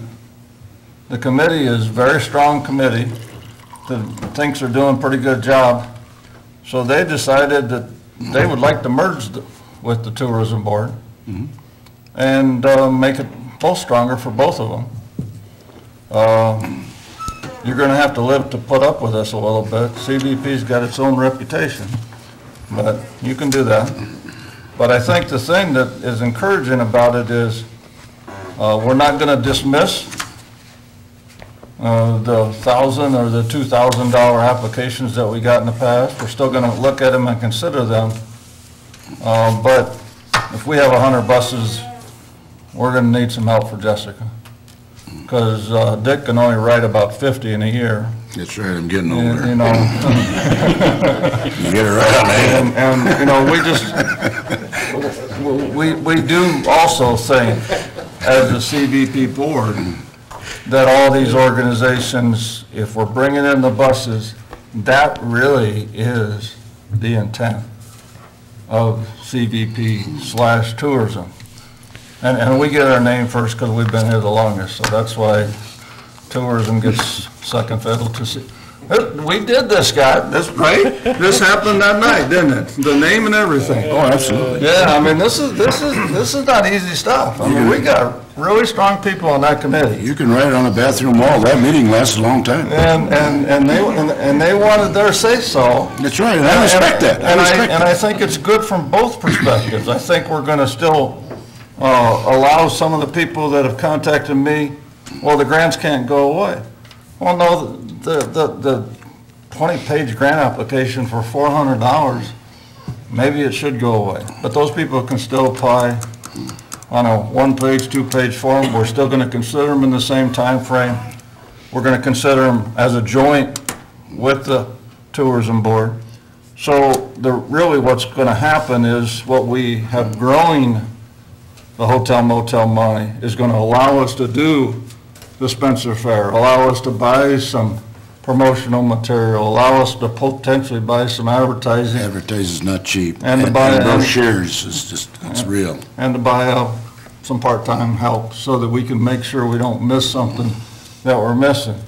So for all the people out there that are thinking we're taking something away or screwing with what works, I think that this, and you know, CVP's not going anywhere, tourism's not going anywhere. We're gonna meet as a group. I think we said maybe at least quarterly or something like that. It depends on need. Yeah, the tourism's gonna meet more often, but we don't have to meet with them all the time. The CVP/tourism is potentially gonna meet about 4 times a year. And we're gonna go through this stuff, and we wanna get it going, well, basically how the mayor's direction is. Let me share with you one other thing, and this has come up every year. Why are you giving that organization, I'll be upfront, why are we giving the Fair Board the amount of dollars we give them every year? You know, I don't know how many times it's came to me that said, man, you ever take a look at their checking account? I want to share something with you. We checked out every one of these. We checked out the dollars that was awarded to the Chamber of Commerce on Ice Cream Days. The Fair Board, on the amount of money if they make every year, is absolutely, every bit of it is poured right back in to their Fair Board out here on improvements of the building, which, what more can we ask for this town? Yep, yep. They're taking the money that they make and pouring it back in to make it better. You can say that all you want, Dick, and I'm not here to bash the fair, but this city also, and you yourself concocted the list of services this city gives to that fair, over $100,000 a year in security, in city staff moving tables, in sewer work and water work. This city gives a lot to that fair. Now, I'm not saying take or give away from the fair. No, I just use that as an example, and you're right, Clark, I did. We give it. 2 years ago, we got accused that the city didn't do anything for them. We proved them wrong. Big time. In writing. Big time. But anyway, be that as it may, I'll give you another one, is Lamar's Chamber of Commerce's ice cream days. You know, what in the world? $7,500. We checked with Sue. That's what they spend in ice cream days. You gotta pay for the Shriners. For the Shriners and things like that. Absolutely. These things cost money, so we've been very, very fair on this whole program. Now, let me share one other thing with you. And that is, and I'm gonna take the cyclists, for example. Great group of people. Award today. Right. Noticed, right? Okay, last year, or this year, the Plymouth County Cyclists Tour de Plymouth, I don't remember what that is. That's the one around ice cream days. It's kind of like Tour de France. But they got $800. Also, Plymouth County Cyclists on the Frosty Cross got $3,000. Now, let me share something else. Along with that, this $800, for example, they may not get that next year. And I'm going to tell you why. Is because we're also donating $3,000 to them, which is fair on the Frosty Cross. And I'm going to share with you that's a good move. I have been out there every time on Frosty Cross for the last 2 or 3 years, and I purposely take a look at the license plates of where these towns are from. And these people are here, and they're sleeping in our motels and everything else. Now, also to offset that $800, the bicycle people are also included into our Lamar's Area Betterment Foundation program because they're going to be involved in the BMX track. So we're not hurting them, we're just shifting the dollars a little bit. And we've got several like that. My point is that nobody likes to change. Everybody resists change. But I've tried to explain to you exactly how the CVB was started. It's been successful. Where we're at this stage of the game, and the reason for what we're talking about here today. Now, I entertain any questions. Any questions from the chamber out there? Really, all we're doing is line item some of these, probably doing away with the grants, but anybody new that wants to come in, there'll be a one-sheet page, and they'll certainly be considered so they can get into the program and help advertise and promote Lamar's, Iowa. And I think that's good to keep new Absolutely. ideas coming in. If Absolutely. there's something out there that wants to come to Lamar's. Yeah, we don't want to cut them out. So what's wrong with the system we have now? Well, the way it is set up now, Clark, is that we wouldn't be able to give what's quote-unquote called the leftover monies just to Jessica to go hire somebody part-time to do advertising or whatever. We'd have to come back to you guys and stuff like that and try to explain it. Our process is we think that's, I mean, we can make a line item and say we're giving it to Jessica for advertising, but then everybody'd question that. So what we're trying to do, and I think Dick kind of teams it up the best, is we're going to try to work together to make it better. When we started with local option, hotel, motel, we had maybe 90,000 coming in here. I think it's close to 130,000 coming in now. We're still going to consider heads on beds to be important. We've got very good people on the CBP board, and we don't want to lose those people as volunteers because those are very good people. But I think, you know, we've had the flea market that got funded and then not funded because they stopped. Chalk Art got funded, they stopped. We've had the Frosty Cross start, and now they're still getting funded. So we've had successes and not so much successes on some of those groups that we consider incubators. We're still going to look at incubators. We're still going to look at those costs. But I think in some years we've had up to 5 applications from the convention center that come to us for pub tables, other things for the convention center. Well, it's kind of stupid to have Jessica make applications to her own committee to try to figure out if this is good or not. let's just concentrate on what we're good at and let's work together. I want 100 buses to come into town. I think, Sue's sitting out there, she can tell me if I said anything wrong, but Jessica was at the meeting. She thinks as long as we work together, we're gonna be better. So we're still gonna have a grant process. You can still tell your neighbors and friends we still got one. We want them to put forth an application if they think they got something. They still gotta have their own use. They gotta have their own skin in the game. I think it's 30%. And that's what we've been working off of, 30% of your own money if you're gonna ask us for money. And that's still gonna be the same rules going forward. So we haven't changed the rules, we've just added this component that we're gonna probably allocate quite a bit of money, because it needs to the tourism to get the buses to go all over town. The concerns I've had expressed are the fact that we were going to get rid of, or propose to get rid of the present possibility to allocate funds, but I'm reading here. No, we're not. You'll still have Absolutely. allocate funds. Line item. Yeah, we're gonna have two sets of line items. Yeah. One line item's gonna be the normal recurring things that would get funded regardless. But then we're still gonna have a grant component that, I don't know, For somebody new or let's call it anything else. $10,000, $15,000. We don't know how that works out because we haven't had meetings yet. We're gonna work that out, and then we're gonna figure out what the grant process is to write the letter. But we're gonna try to make it easier for people to fill out the form, easier for us to look at it, and easier for us to bring it to the council. I really think we need to set aside a percentage of, if we're taking in $130,000 and we're divvying out only $30,000, sounds to me like we're keeping the lion's share anyway.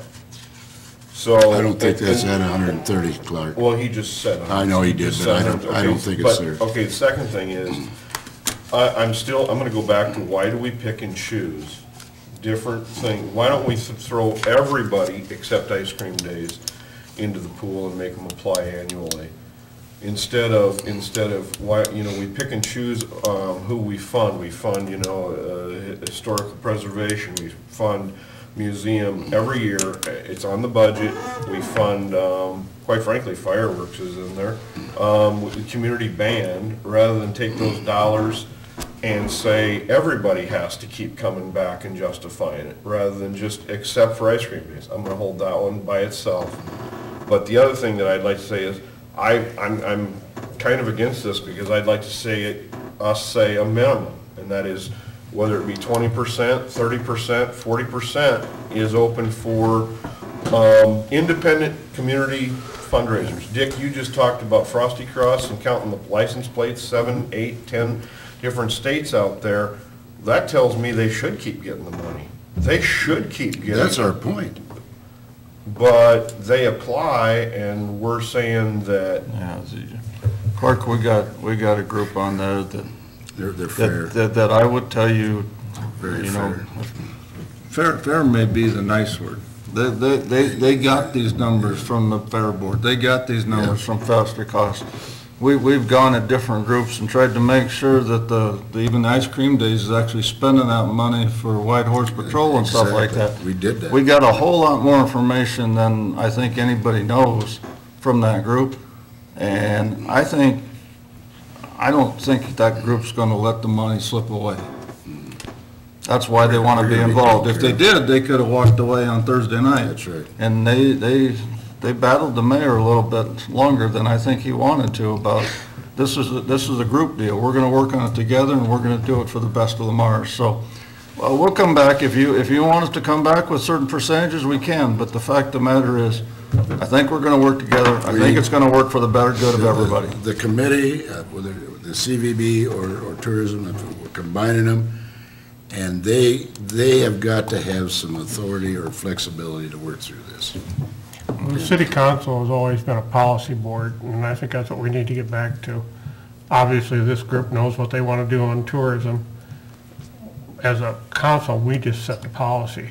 Yes, we're going to use that sales tax money for whatever that committee recommends. We're not going to sit here and spend a half hour going over and over each item.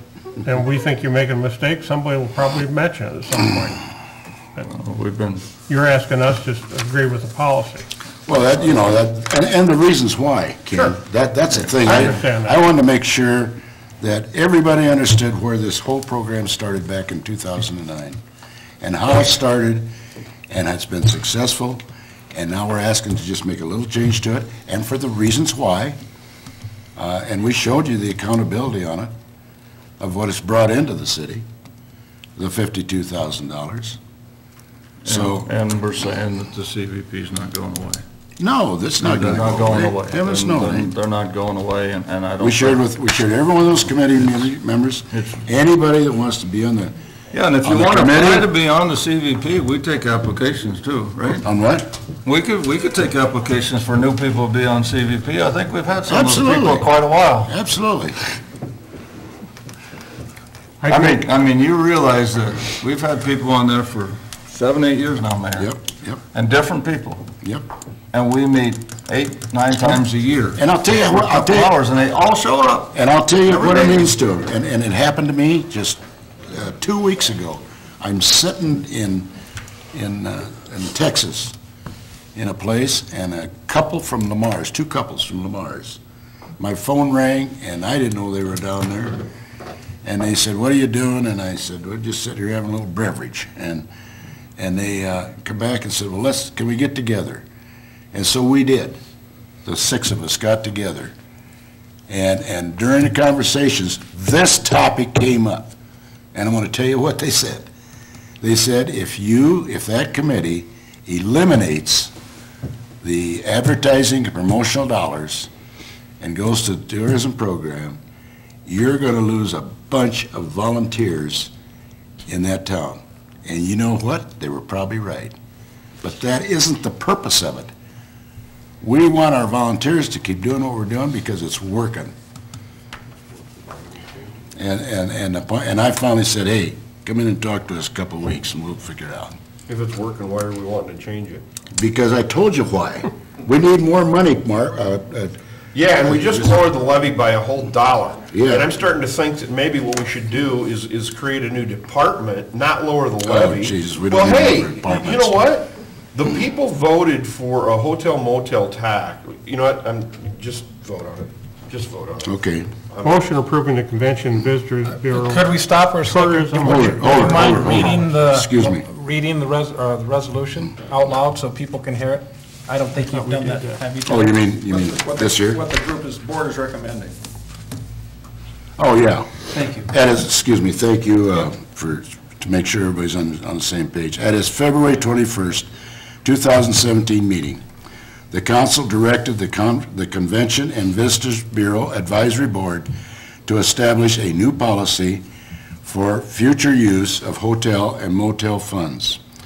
The CVB Advisory Board met on March 2nd, 2017, and is recommending the following. The Convention and Visitors Bureau Advisory Board and the Tourism Board will merge into one board, CVB and Tourism Board.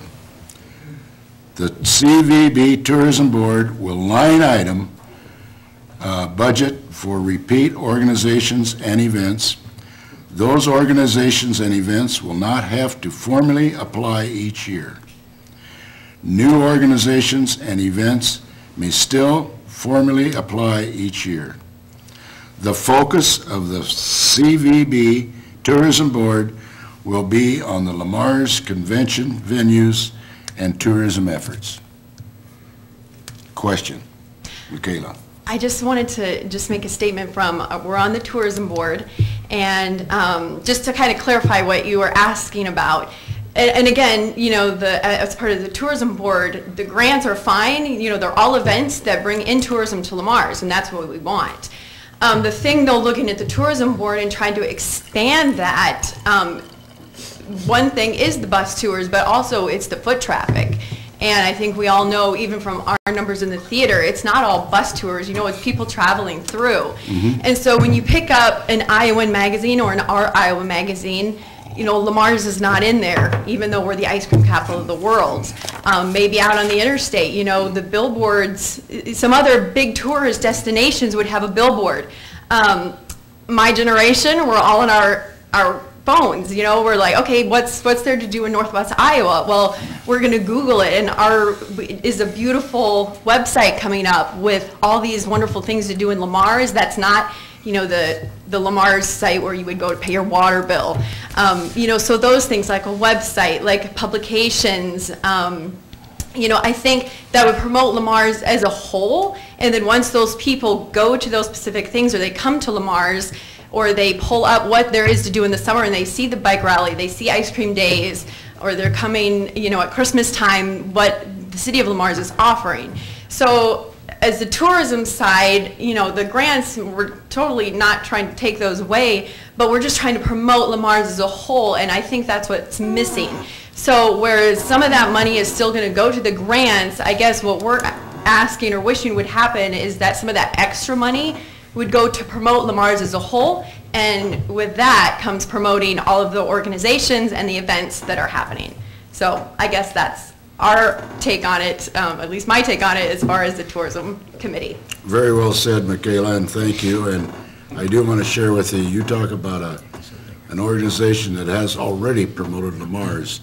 It's the Brown people. I mean, all over the United States, period. Okay. Now we're ready, Mr. Nelson? Are you sure? Yep, we're ready. All right. Motion approving Convention and Visitors Bureau's Tourism Board policy for the use of the hotel motel tax funds. Is there a second? Second. Motion made and second, approving Convention and Visitors Bureau Tourism Board policy for use of hotel and motel tax funds. All those in favor say aye. Aye. Opposed? Aye. Motion carried. Thank you. Okay, moving on to the next one is number 8, and that is the DNR Land and Water Conservation Fund. Attached are the following documents. Memorandum from Kevin Randall, Simcoe. Number 2 is application to the IDNR LWCF for North Recreational Trail. Number 3 is a resolution on acquisition or development for outdoor recreation. Number 4 is the aerial map of recreation trail locations. The administration recommends council approval. The impact financially is a maximum of $100,000 at 50% grant and 50% local match. Therefore, the maximum $100,000 CBP or Lamar's Area Betterment Foundation funds. Questions? Anybody? I only got one comment to make, and that's the section of trail that takes off down here in the southwest of our town. Anyway, let's not miss the opportunity to call that Kings Highway, because that is on the path of the original Kings Highway that went from Canada all the way down to Houston, Texas. It's the only link we have left, and there's a couple bridges out there that was part of it, so. Thanks, Ken. So if we're gonna put in a grant application, let's also mention history. So these funds come out of CBP too? That's correct? Our portion? Our portion comes out of CBP. Yeah, it'd be CB2 market. And what's depicted on the map is those 2 segments of the north route that still lie within the city limits, current city limits. Motion approving the grant application for the IDNR for Land and Water Conservation Fund grant in the amount of $100,000 and authorizing local match of CVP, LABF funds on a 50-50 basis. Second to the motion. Motion made and second, approving the grant application to the IDNR for Land and Water Conservation Fund grant in the amount of $100,000 and authorizing a local match of CBP, Lamar's Area Betterment Foundation funds on a 50-50 basis. All those in favor say aye. Aye. No, it's not. Aye. Is there a second? Yeah, we got that one. We're good. Okay. All those in favor say aye. Aye. Opposed? Motion carried. Motion approving resolution 1717 on the acquisition or development of outdoor recreation resolving local funds city share and to operate and maintain the trail. Second.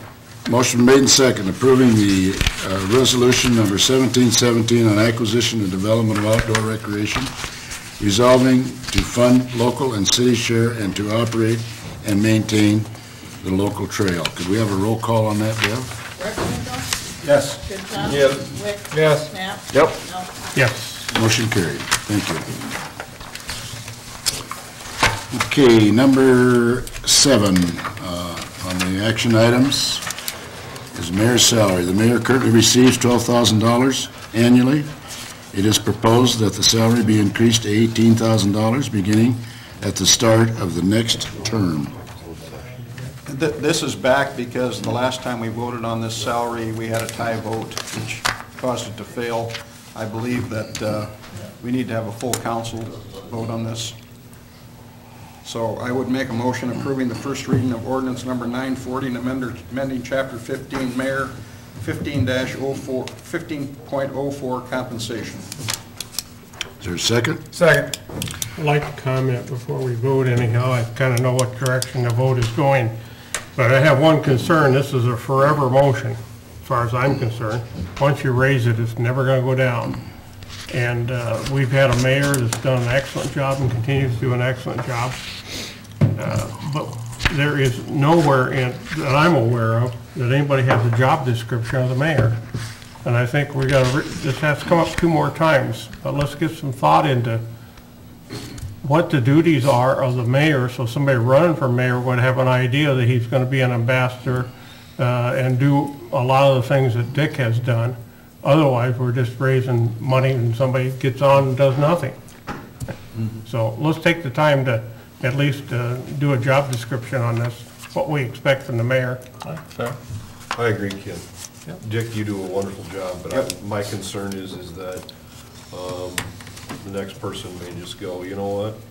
So I'm with Ken on that, which forces me to not support this, but it is no reflection at all on the president, the mayor, and his dedication to the city. I don't think there's any reason we couldn't reduce the salary in future years. You never would. What are you gonna do, say you're doing a lousy job, let's knock you down in the next, plus it takes another election cycle to, do it, so you can't knock it down. It gets a little complicated. It was complicated to give Dick more money because he deserved it, because he can't do it while he's already sitting here. So There's a lot of you that want to reduce my salary, and that's fine, go ahead and make Let it. But the bottom line is, you won't do it, so. Let me make a comment. Are you sure you want to make a comment? You doggone whistle.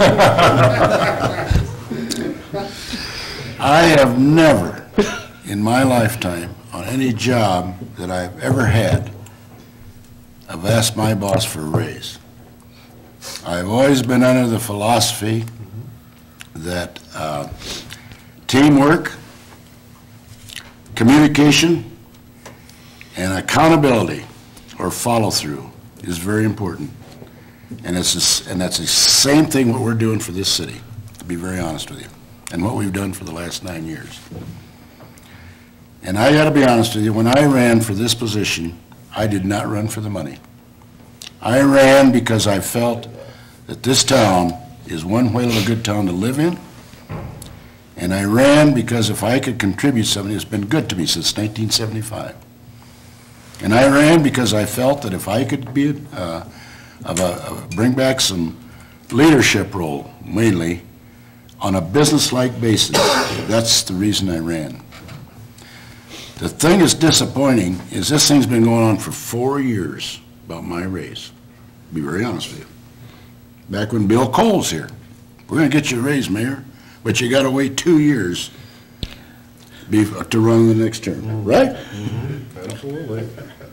Thing, to be honest with you, it ticks me off. It's a principle, the way you're going about it.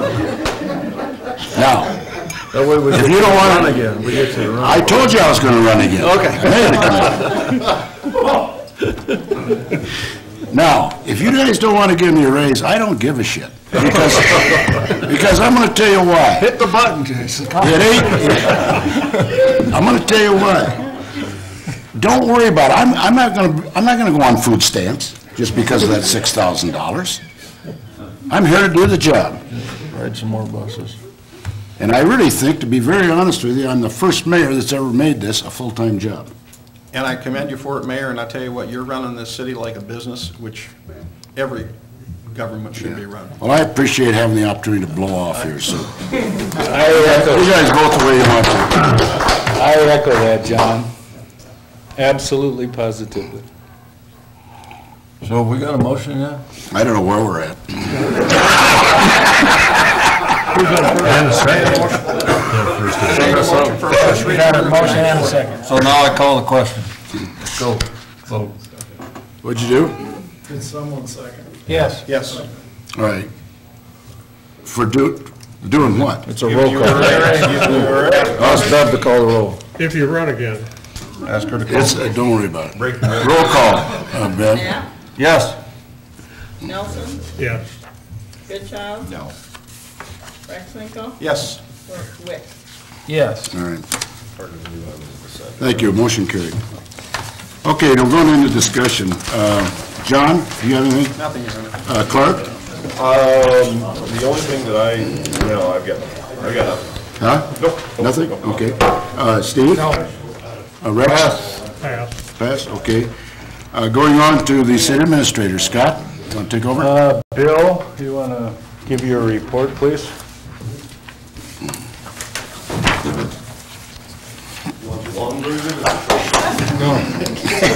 You're done. Yeah, thank you. I'm going to say you got the report. Any questions?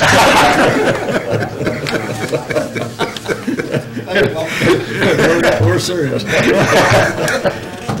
Just a couple things. Start out, usually when I talk to community people, I end with personnel, but I want to start out today. We're authorized with 25 people. As of year end, we had 24, but since the end of the year, we've added one, so basically we're full staff.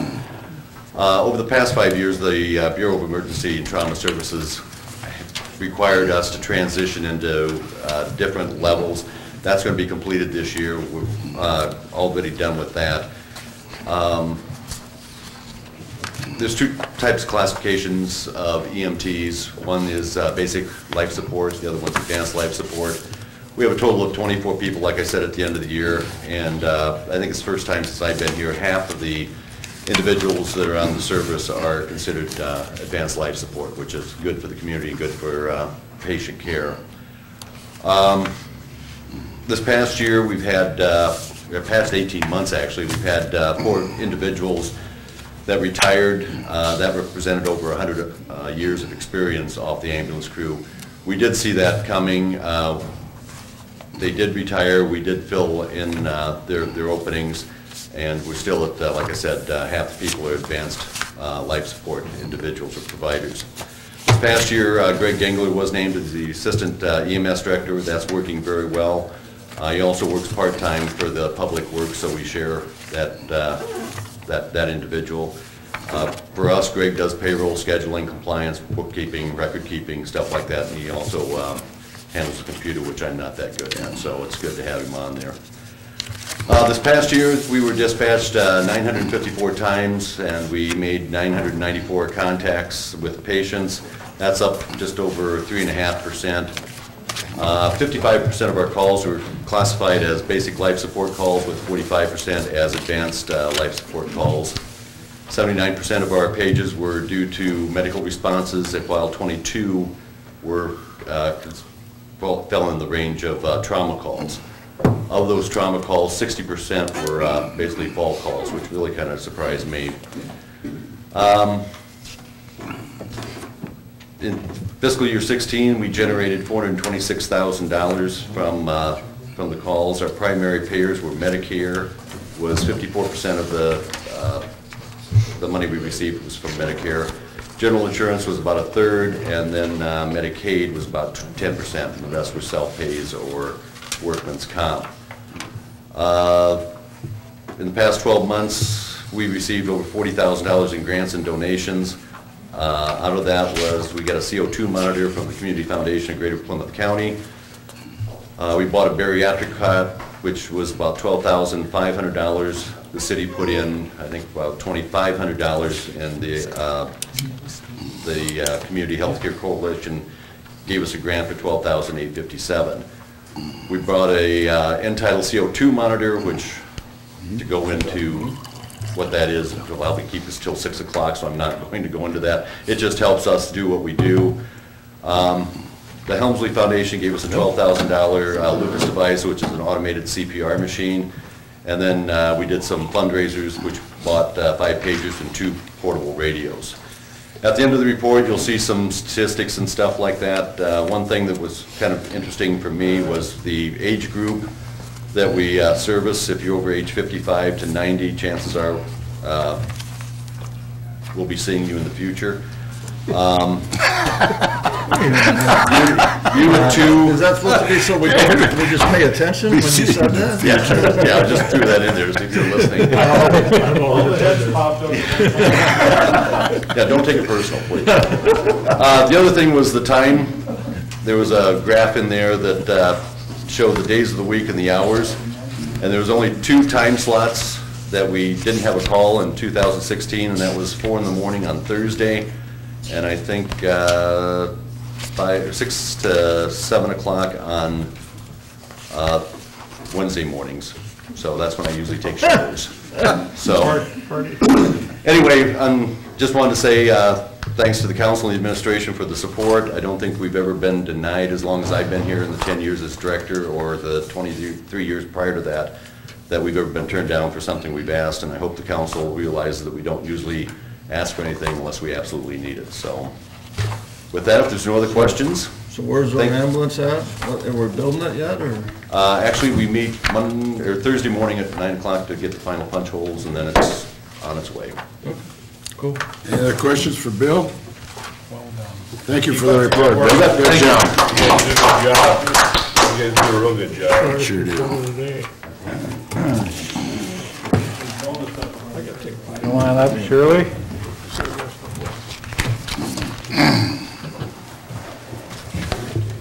Hi, this is the annual report for the library. You will see here the largest report, the large portion of that is what we submit to the state library every year.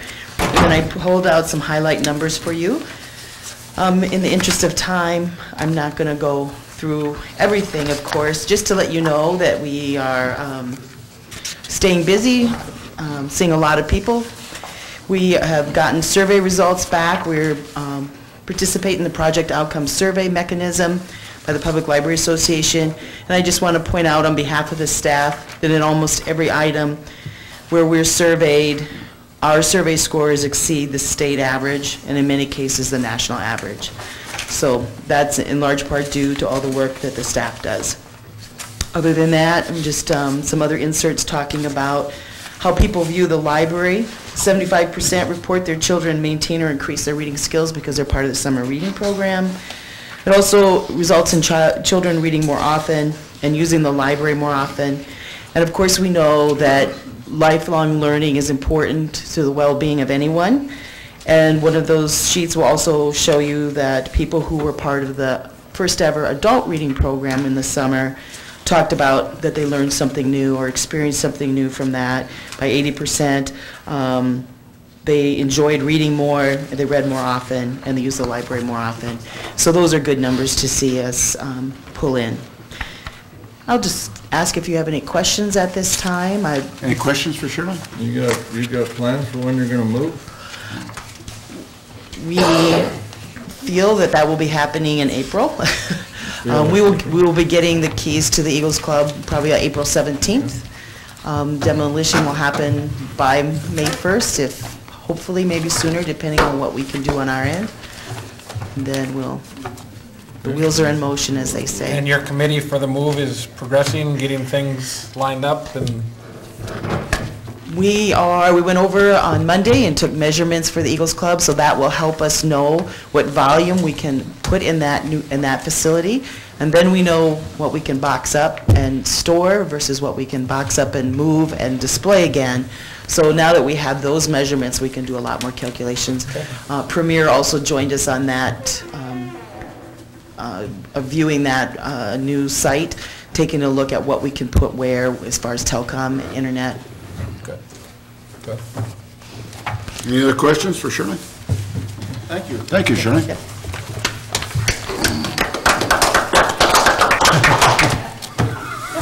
Scott. Take a bow, yeah, it's okay. You're still on, Scott. Yeah, just a couple of updates. We did have a pre-construction conference for the Business 75 White Top. And Ken, it was determined to stay with the current sequencing. Good news that you will like to hear is they want to start by early April, and that first segment out in front of you, specifically from Highway 3 down to essentially the curve, that would be the phase 1, and 2 weeks. And so with Mother's Day being the 14th of May, I believe it is, we should be all of 3 weeks, probably even 4 weeks, depending on how the weather shakes out, ahead of that. So it should be 100% done in front of you for that Mother's Day event. Are those phases shutdowns or are they pass-throughs, Scott, during construction? 100% shut down. I kind of, okay, I was just curious, okay. Yeah. Good enough. Yeah. It does sound like the vast majority of the milling is going to be done by Manats all at once. So Harris will not be doing the milling. It will be Manats. It's a bigger company, same company that's working on Highway 20 for the state. Anyway, they're going to probably do the vast majority of it, and if they don't do it all, it'll be that phase 4 that might have to wait for a second staging of the milling. What's 4, Scott? Phase 4 is from the curve down to halfway between the 2 driveways of Baumgars. McDonald's, okay. Yeah. All right. It's separated that way. Second phase is south of 12th Street. The third phase is from 12th Street doesn't get done because that was done a few years back. Then on the north side of 12th Street up to those same midway is another phase. They can do non-congruent phases, but they cannot do congruent phases, and that's done for public safety. We want to make sure that our 3 public safety departments can get from the east side to the west side adequately. And so there's going to be some coordination between Public Works. Scott Knipe will be the representative of Public Works that coordinates the schedule given to him by Harris with the 3 public safety departments as well as the comm center, et cetera, and the media, to kind of keep that notice alive so that we all know what's open and what's not open. So I welcome that. In fact, I asked for that pre-construction sooner than later, and they accommodated, and so we filled the conference room, and all the parties that needed some say-so was invited so that everybody could be on the same page. That's good. Question, what's the total time frame on that project, starting in April till, I know you said it just for everybody's information, roughly. Until through June. Weather permitting. Yeah, weather permitting, and we think it's going to be a lot quicker than that, Dave, because of the financial incentives that we've offered. Okay, thank you. Yep. Scott, what are the temperature restrictions on white topping? You mean for pouring the concrete? About like just a regular concrete street? Essentially, yes. The ambient temperature needs to be 35 and rising. The surface temperature of the substrate, so that's after it's been milled, that too has to be about 40 degrees and or above. And that's usually attainable if the ambient temperature is 35. The surface temperature is always hotter than that because of the sun. So I don't see temperature to be a problem. And the good news about white topping is it can rain 1 minute, and almost the next they can be back on it, prepping to pave and paving. You know, it's not going to be muddy, it's not going to be a holdup. Most of it's in the constraints of the curb and gutter. So the track, unlike 4th Avenue East, excuse me, where the curb was milled off and then the tracks were riding outside on the dirt, that won't be the case here for the vast majority of it. Now, it will be the case for some of it. The curbs get milled where the curbs had not been replaced by Goberson Smith 4 or 5 years ago under that STP project. And so you can drive it and you can see for yourself what sections will be milled off so that we get a new curb where one hadn't been gotten from before. Harris is intending to pave it half widths throughout the entire 1.7 miles. So nothing will be paved full width.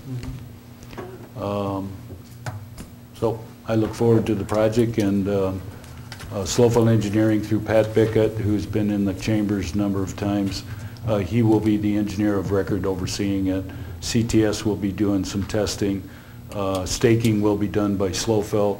Both Manats as well as Harris will be using a form of GPS to run the paving machine and run the milling machine down that slab.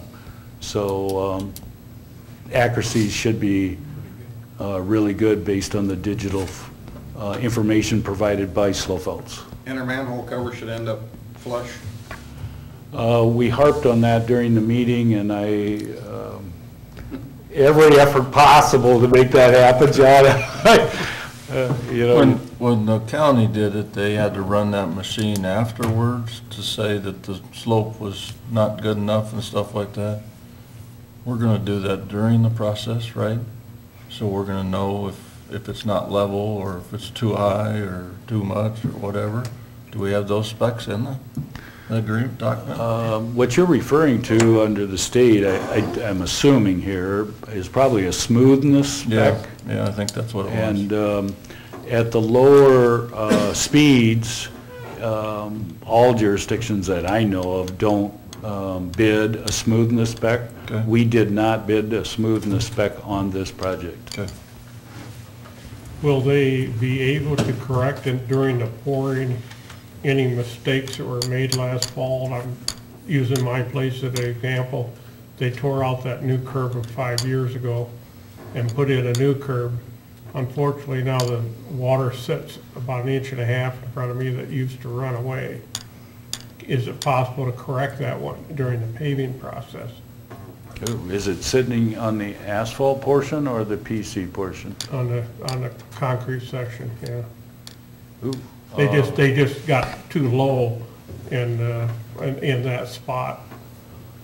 No, the significance of the Portland cement concrete curb and gutter section is that would stay, and the white topping will go between the curb and gutter on both sides in that section. There's no curb and gutter now on mine anymore. They put the base curb in, but not the full curb. I'll have to look at it, I guess. I can't comment without knowing exactly. The real problem is that they did it right where the crosswalk is. Yep. So now there's a couple inches of water into the crosswalk area. Oh. And not really they can correct that when they pour or not, I don't know. Well, if the curb and gutter was done incorrectly by Vanderpool, then we'll get Vanderpool to correct that first thing this spring. And that's kind of the way you're making it sound, is when they poured the curb and gutter back, Vanderpool screwed it up. I'm not surprised. Well, if water's holding in the Portland cement concrete curb and gutter section, and Vanderpool did that, Vanderpool screwed up. Yeah. And so I'll get Pat Bickett to visit with Vanderpool on that. You can In fact, I've got a meeting coming up with Vanderpool, I believe it's next week, Monday. Next week, Monday at 10 o'clock. So I will visit with Vanderpool on that. Yep. Any other questions on the white top?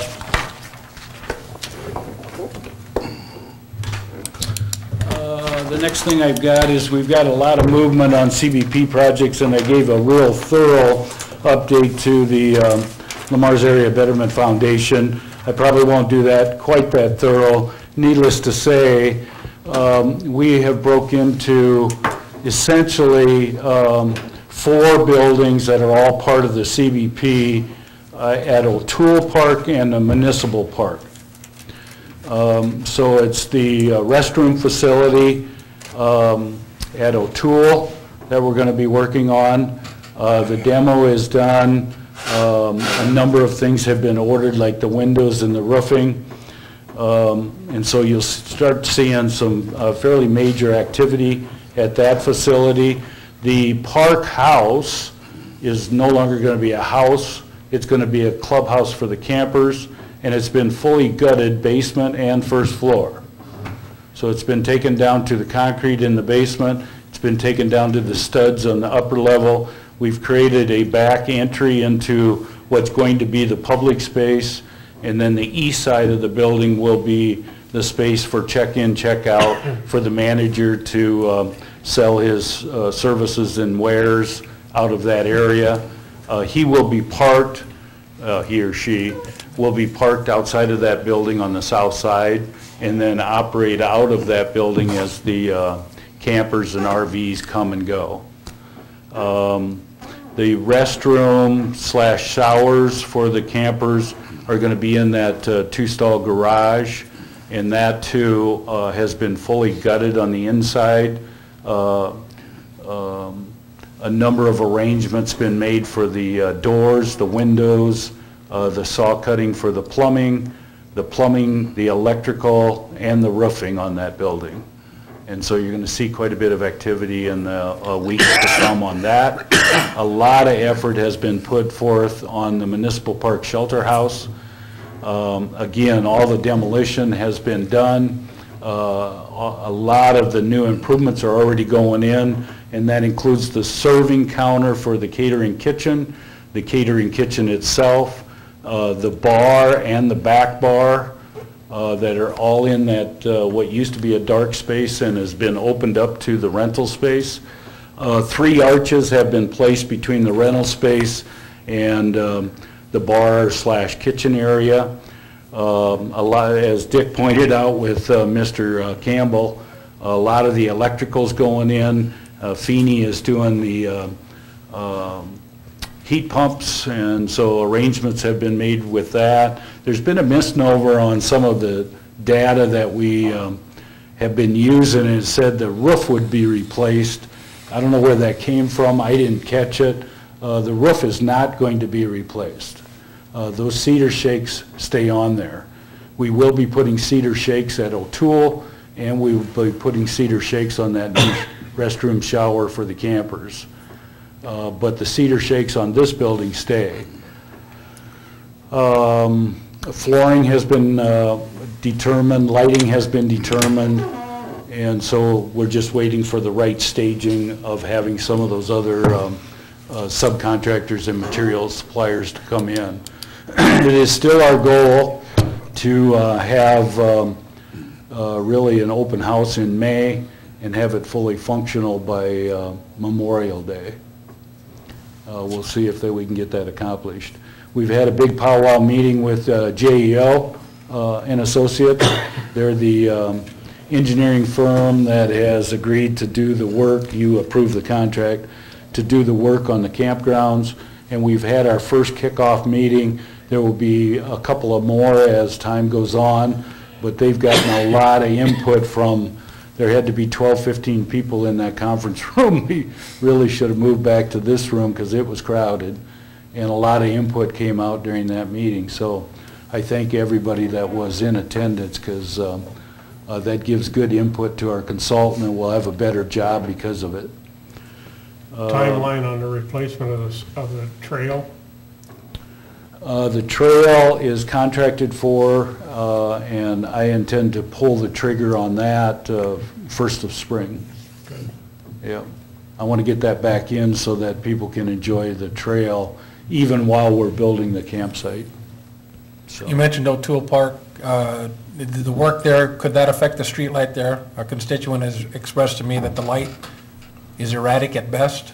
Some days, some nights it's on, some nights it's not on. Street light on First Ave? Yeah, right by O'Toole Park there, right by the building. Oh, heck, we'll call that Sounds in like to a bad Mid-America. Yeah, thank you. We'll call that in. Yep. Take care of that. So that's about the update on the CBP. There's a number of, call it paperwork and/or coordination work that's been done on a number of the other ones, but nothing physical as of yet. The next thing I want to tell you is just an FYI. We did, your public works staff did, at my request, put in additional dirt along Holton Drive out into the lots of the business park, and we had to do that because we discovered through Slofeld Engineering that the grade was slightly too low right on the fringes of those lots in order to get a map amendment through FEMA. So the dirt has gone in a frozen state. It's not going to stay that way, but we couldn't really do fine grading when we had kind of quasi-frozen material. Some of it was too wet. So we sloughed it in there so Slofelds could survey it, and what's called a LOMA has gone into FEMA. So I signed those papers about a week ago, and that has gone into FEMA. And that is needed because of all the activity with the multifamily units that you approved today, and there's even more to come. My final thing is I sent a poll around on the TEEP study, specifically on the five-legged intersection of 6th and Business 75, right there by Dairy Queen. And I can unofficially report that the vast majority of people feel that 6th Street South, going west of that intersection, is a good candidate to eliminate. Not all, but the vast majority of them felt that way. And I've got 15 on my list. I should have about 24 on my list, so I'm still waiting for some of the respondents to give me their feel. The other thing I can state is most of the 15 that did respond, all but one feel that the intersection will have increased traffic due to Hy-Vee when and if it locates in their triangular site. That was not the case with NORAM increasing the building size. Only about 50-50 felt that there would be increase in traffic. The vast majority, again with the exception of only 2, felt that the traffic signals are warranted at that intersection. And then finally, about 75% of the 15 feel that if we need to assist with some of the cost of the traffic count, we should do that, and also even the cost of expanding the study, we should do that. This is just to get a feel from all of you. I'm going to transfer this information to Snyder and Associates out of Ankeny, Iowa. They're the private consulting firm hired by DOT, paid for by DOT, but to our benefit. That's all my report. Any questions for Scott? Thank you, Scott, appreciate it. Moving on, Jason? Nothing other than those 2 reminders on the bottom of your agendas. One is City Hall closes today at 4, so we can do the ALICE training. And then Dave, after the council meeting next. March 21st. Yep. Okay. All right, this ends our agenda for today. It's been a big one. I'd make a motion to enter closed session under Iowa Code Section 21.51J, where the disclosure of the discussion of the purchase or sale of real estate would be to the disadvantage of the city. Is there a second? Second.